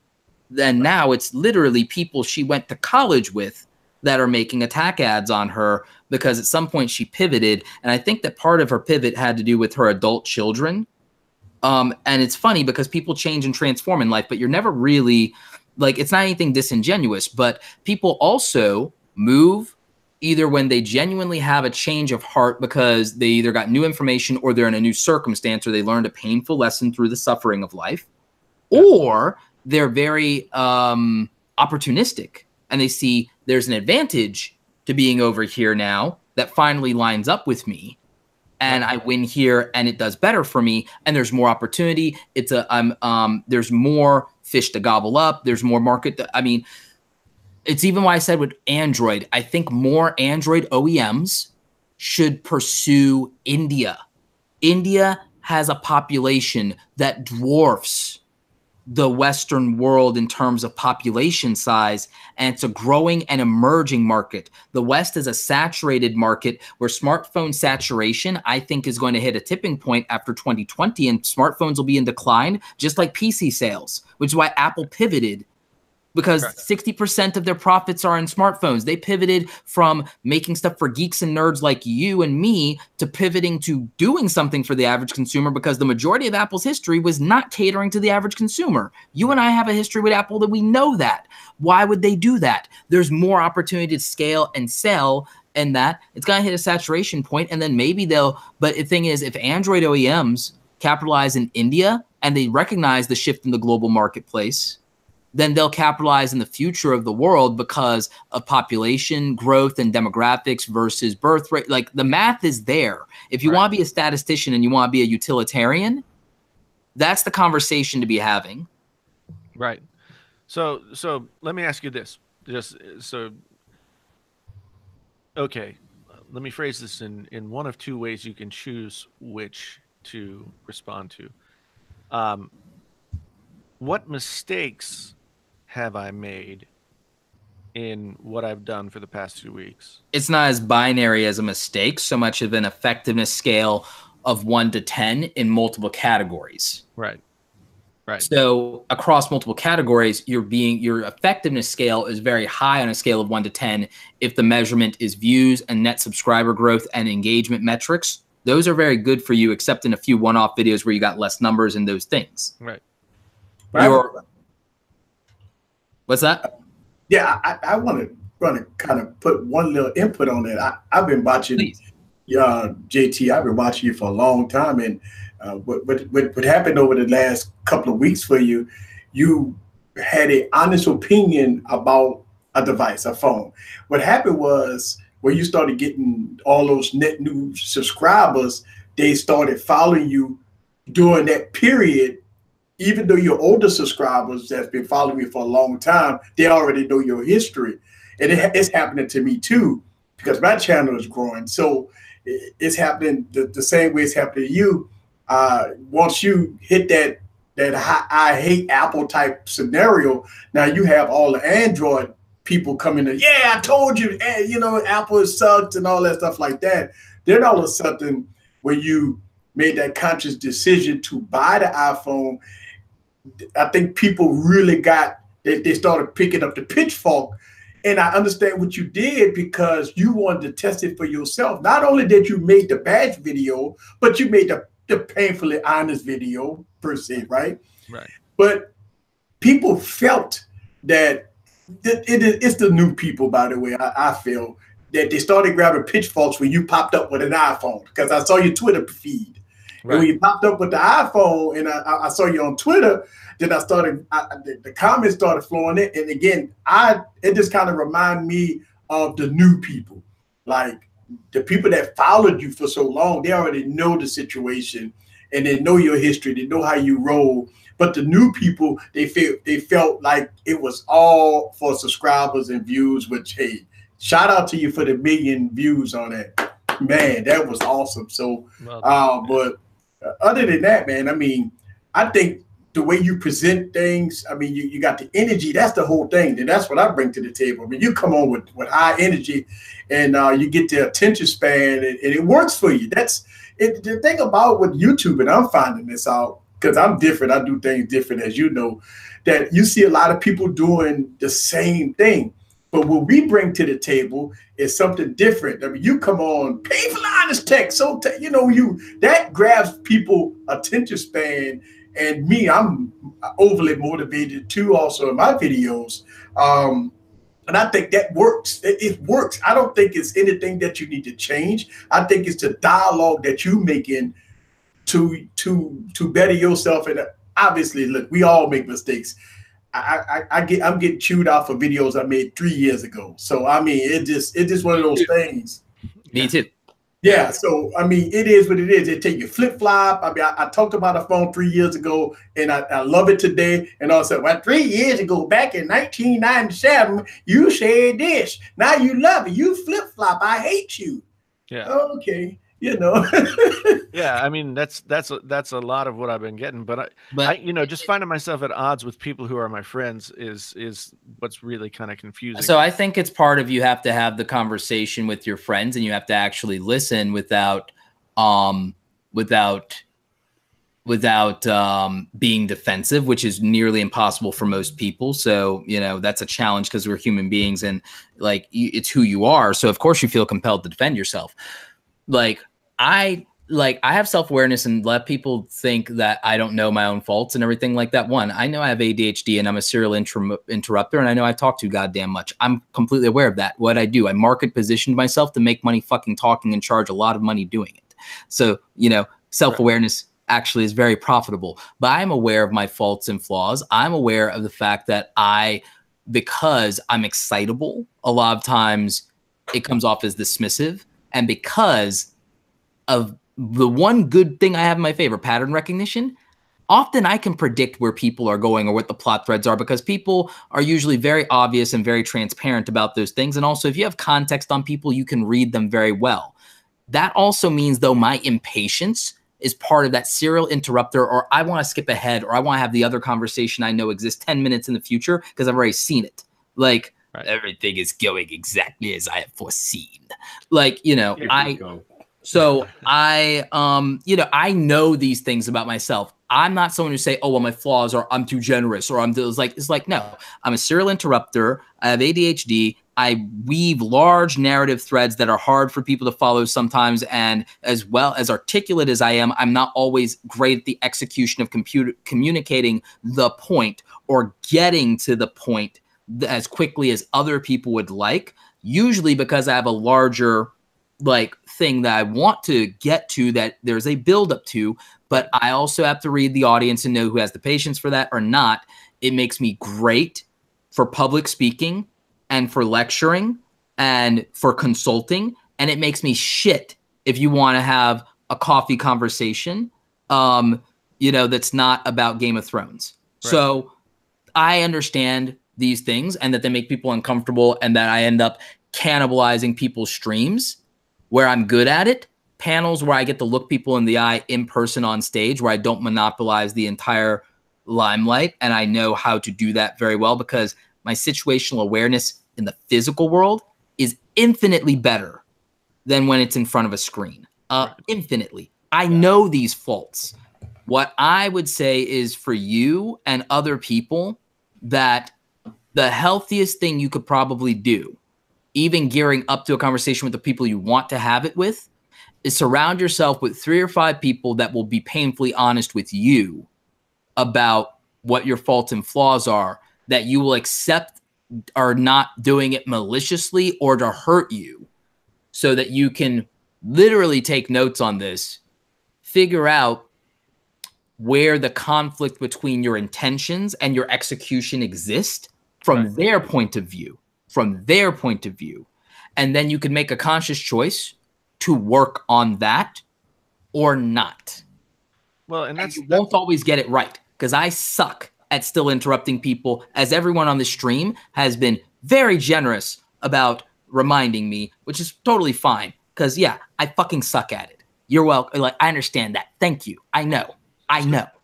Here's the so on that point though, like, you know, you need that circle of trusted people. I feel like I can trust you. You and I have had long dialogues about what I'm doing. And I think we see, I trust your opinion, and we'll listen to you, obviously, because, you know, you've given me great advice in the past. And I guess the thing that I'm concerned about, so here I am, I'm having like the big success that I've hoped that I would have, you know, to help me get kicked over to the next level, right? And along the way, I find myself alienating people who I also thought were part of that trusted group, right? And that plus like copyright strike which got reversed in record time. I know, but it's still like, which was done by fanboys, clearly, because it was fake. Yeah, I just, you know, I find myself in this position where, like, I feel myself getting gun shy about doing the next video because I'm taking so much shit. Do you like, I want to ask you a painfully honest question. Okay. Do you now have a greater appreciation for the conversation or the commentary that Jonathan Morrison had toward you after his Can You Trust video? Right. Based on how you're feeling right now, especially after crossing the threshold of 100K. Right. I mean, yeah, I got it at the time, and I think I have a different or better understanding of it now. So one of my faults is that I trust people. You know, like, whenever I enter into a relationship with somebody, I will trust them, and sometimes blindly so, and that can come back and you know, it's funny, like, painfully honest tech, and I'm yelling and screaming and all this stuff, but the reality of who I am is like the complete opposite of that. You know, I'm highly emotional. I can get tweaked really easily and offended and hurt by people's comments, even if they're not meant to be that way. I mean, I've got clinical depression. I've got dysthymia, which is a condition where, like, I am constantly depressed. and you know, it's always this low grade level of depression, and it goes up and it goes down, and my emotions are sort of tied to that, right? So that's a shortcoming that I know that I have, that I need to find some way to build thicker skin. You have to manage that much more efficiently and effectively, because the position of being a YouTuber, let alone a tech YouTuber, where you have a high level of people in the audience that have practical and logistical things and are analytical and are less, let's say, less sensitive, and by that I mean less empathetic sometimes. If you have that spectrum of viewers, and then you also have the combination of the spectrum of viewers who are passionate, diehard brand evangelists, right? That doesn't lend itself very well to reinforcing the better aspects of your mental health. Right. It would already be challenging at a normal, even keel for somebody. You're much more vulnerable in a mental health situation to what you've done, meaning that for example, if you had a channel that was all motivation and positivity, the feedback and everything around you would be offsetting all of your depression and so on and so forth. But that's not who you are, and that's not what you're suited to. I'm saying that what you've chosen is you've chosen something that is in direct opposition to what's in your best interest from a mental health standpoint. And you need to always be aware of that. Right. And be aware of that frame, but also be aware that your friends and even your contemporaries will not necessarily keep that in mind, or they may not even be in a position, if they kept it in mind, to where the nature of their personality is such that it's not like that's going to always be a healthy relationship for you. Right. Yeah. And the interesting thing is, like, the negative comments that I get on the videos don't bother me really. You know, sometimes the sheer magnitude of how many there are might get to me at a certain point. But by and large, like, negative comments on the videos, I don't worry about. It's like, you know, when I start getting feedback from people who, you know, I start to worry, like, oh, what have I done to make this person who is my friend potentially have some animosity toward me? You know, maybe you need to ask that question. Maybe you need to ask them that directly. And the thing is, maybe you need to lead with, like, if there's something you've done that's over the line, you'd like the opportunity sincerely to apologize for that if you've created that situation, and you'd just like to understand what their issue is with them because you value the relationship. You lead with the things and the reasons why you value the relationship and what you like about them, and you kind of like ask why things can't go back to the good old days, or what changed, and again, make the presumption that you did something wrong. I find that often an act of contrition leads with saying, I don't know what I did wrong, but I'm willing to assume or entertain that the possibility that if there's a collapse in our relationship or a breakdown in our communication, I'm willing to entertain the fact that it's my fault just because of the simple fact that I don't know what I did. Right. In my mind, I'm like, if I don't know what I did, that's probably why things are bad. All right, gents, I hate to interrupt, but I got to get out of here in about 5 minutes. So. Okay, sure. Yeah, no problem. No problem. You know, one of the things that I find in myself is that, you know, I believe this. I believe that everybody run their YouTube channel differently. Everybody has an opinion. Everybody do things differently on their YouTube channel, whether that they come to Painful Honest Tech or Viper or anybody. You're going to get a persona from everybody. And to me, I watch YouTube all day, basically. And I film every day because I'm 7 days a week YouTube. So what I try to do is, even if I had a disagreement about a video that anybody made, it's all good to me. It's all opinionated. It's about you stating the way you feel about the product in hand. And I don't have no issues with it. I understand a lot of people do have issues with it. Even like just like you say, you lost friends. Listen, I made a video about the Galaxy Note 9 and about the rattling noise. And oh my God, it blew up. Like, people just hated me all of a sudden. People asked me to take the video down and stuff like that. And I'm like, geez, I just made a video about a problem, and I proved it on camera. And so I hear what you're saying, because I know once you attack those certain elements of fanboyish, then you're going to run into those problems. And I think, to me, I think that I enjoy every aspect of the conversation. Like, even if it's bad or good, even if it don't pertain to my phone, or my phone don't have the blue tint, or your phone have a blue tint, at the end of the day, representing a product to a problem to the community. So it's called, so they could be aware of it. You buy an iPhone, if you got the blue tint, you already know. You already watch Painful Honest Tech video. Hey, he had it happen to his phone. It might happen to my phone. It's all good. But people usually take that type of stuff and run with it. They get upset about it. They try to validate that $1,000 purchase. And that a lot of people go to YouTube to validate purchases.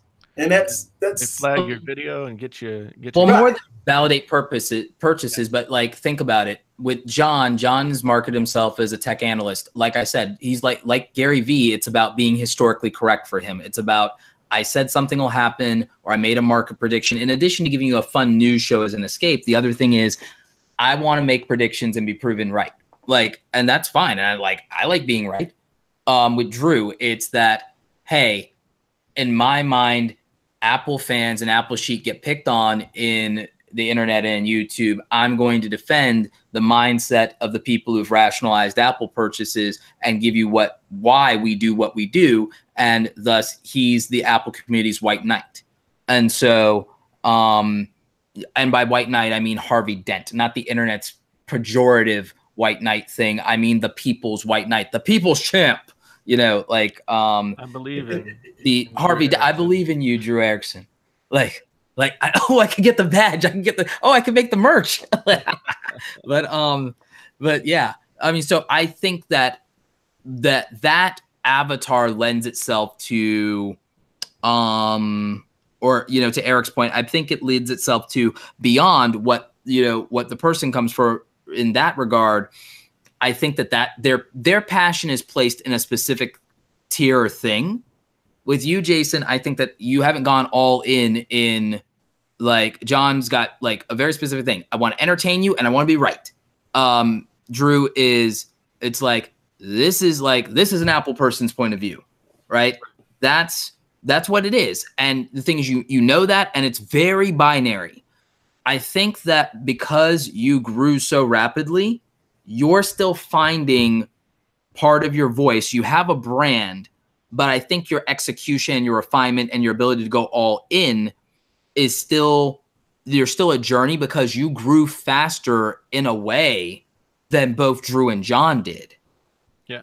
Yeah. And you're growing at a pace. I don't think there's a jealousy thing. I don't think there's a thing. I think that it's the difference between someone who still you have the same scale and the same level of attention, but you haven't refined your voice beyond your presentation is refined. I'm talking about your messaging and your narrative, and your execution of that hasn't been boiled down to something simple enough and something that's repetitive enough. Because the thing is, if you jump in the middle of John or Drew, 1 or 2 or 3 videos in, you get what they're about. It doesn't take long. That's intentional. That's formulaic. And that is also, by the way, what a lot of big YouTubers did on their way to being big. You could just jump in anywhere and there's no playing catch up. There's nothing to figure out in terms of what they're about. If you've learned anything in doing the Can You Trust series, I think you've kind of recognized that. Yeah. Yeah. All right, gent. We got to put it into this because I got to go to work in the morning. All right. I've got a flight. Yeah. I got an Uber coming at 5 and I'm screwed. So you better get some rest, bro. No, I still got to edit a video tonight because I was supposed to come into Viper for 6 minutes, and look what you did. You always do it to me, Viper. I didn't do it, and you did it. I know. It's not your fault. It's mine. Everything's my fault. All right, but for those of you all in the chat, thank you for watching. I'm sorry we couldn't get to you all a little bit more tonight, but it got a little crazy. But hey, it is what it is. Thank you to Eric from Easy Computer Solutions. Thanks to Roberto and Jason for coming on. Yep. You guys want to come back Friday, you know where to find me. But other than that, thank you to Juan for joining earlier. Yep. Thank you Juan to and Drew and John. Yep. Absolutely. Thank you for the platform. No doubt. And by the way, Viper, you'll talk to Juan before I do. I don't think he's following me on Twitter, but let him know that I felt he added a lot of value to the conversation when you next talk to him. Sure, no doubt, man, no doubt. All right, y'all have a good night, and I will see you on Friday. All right, talk to you guys soon.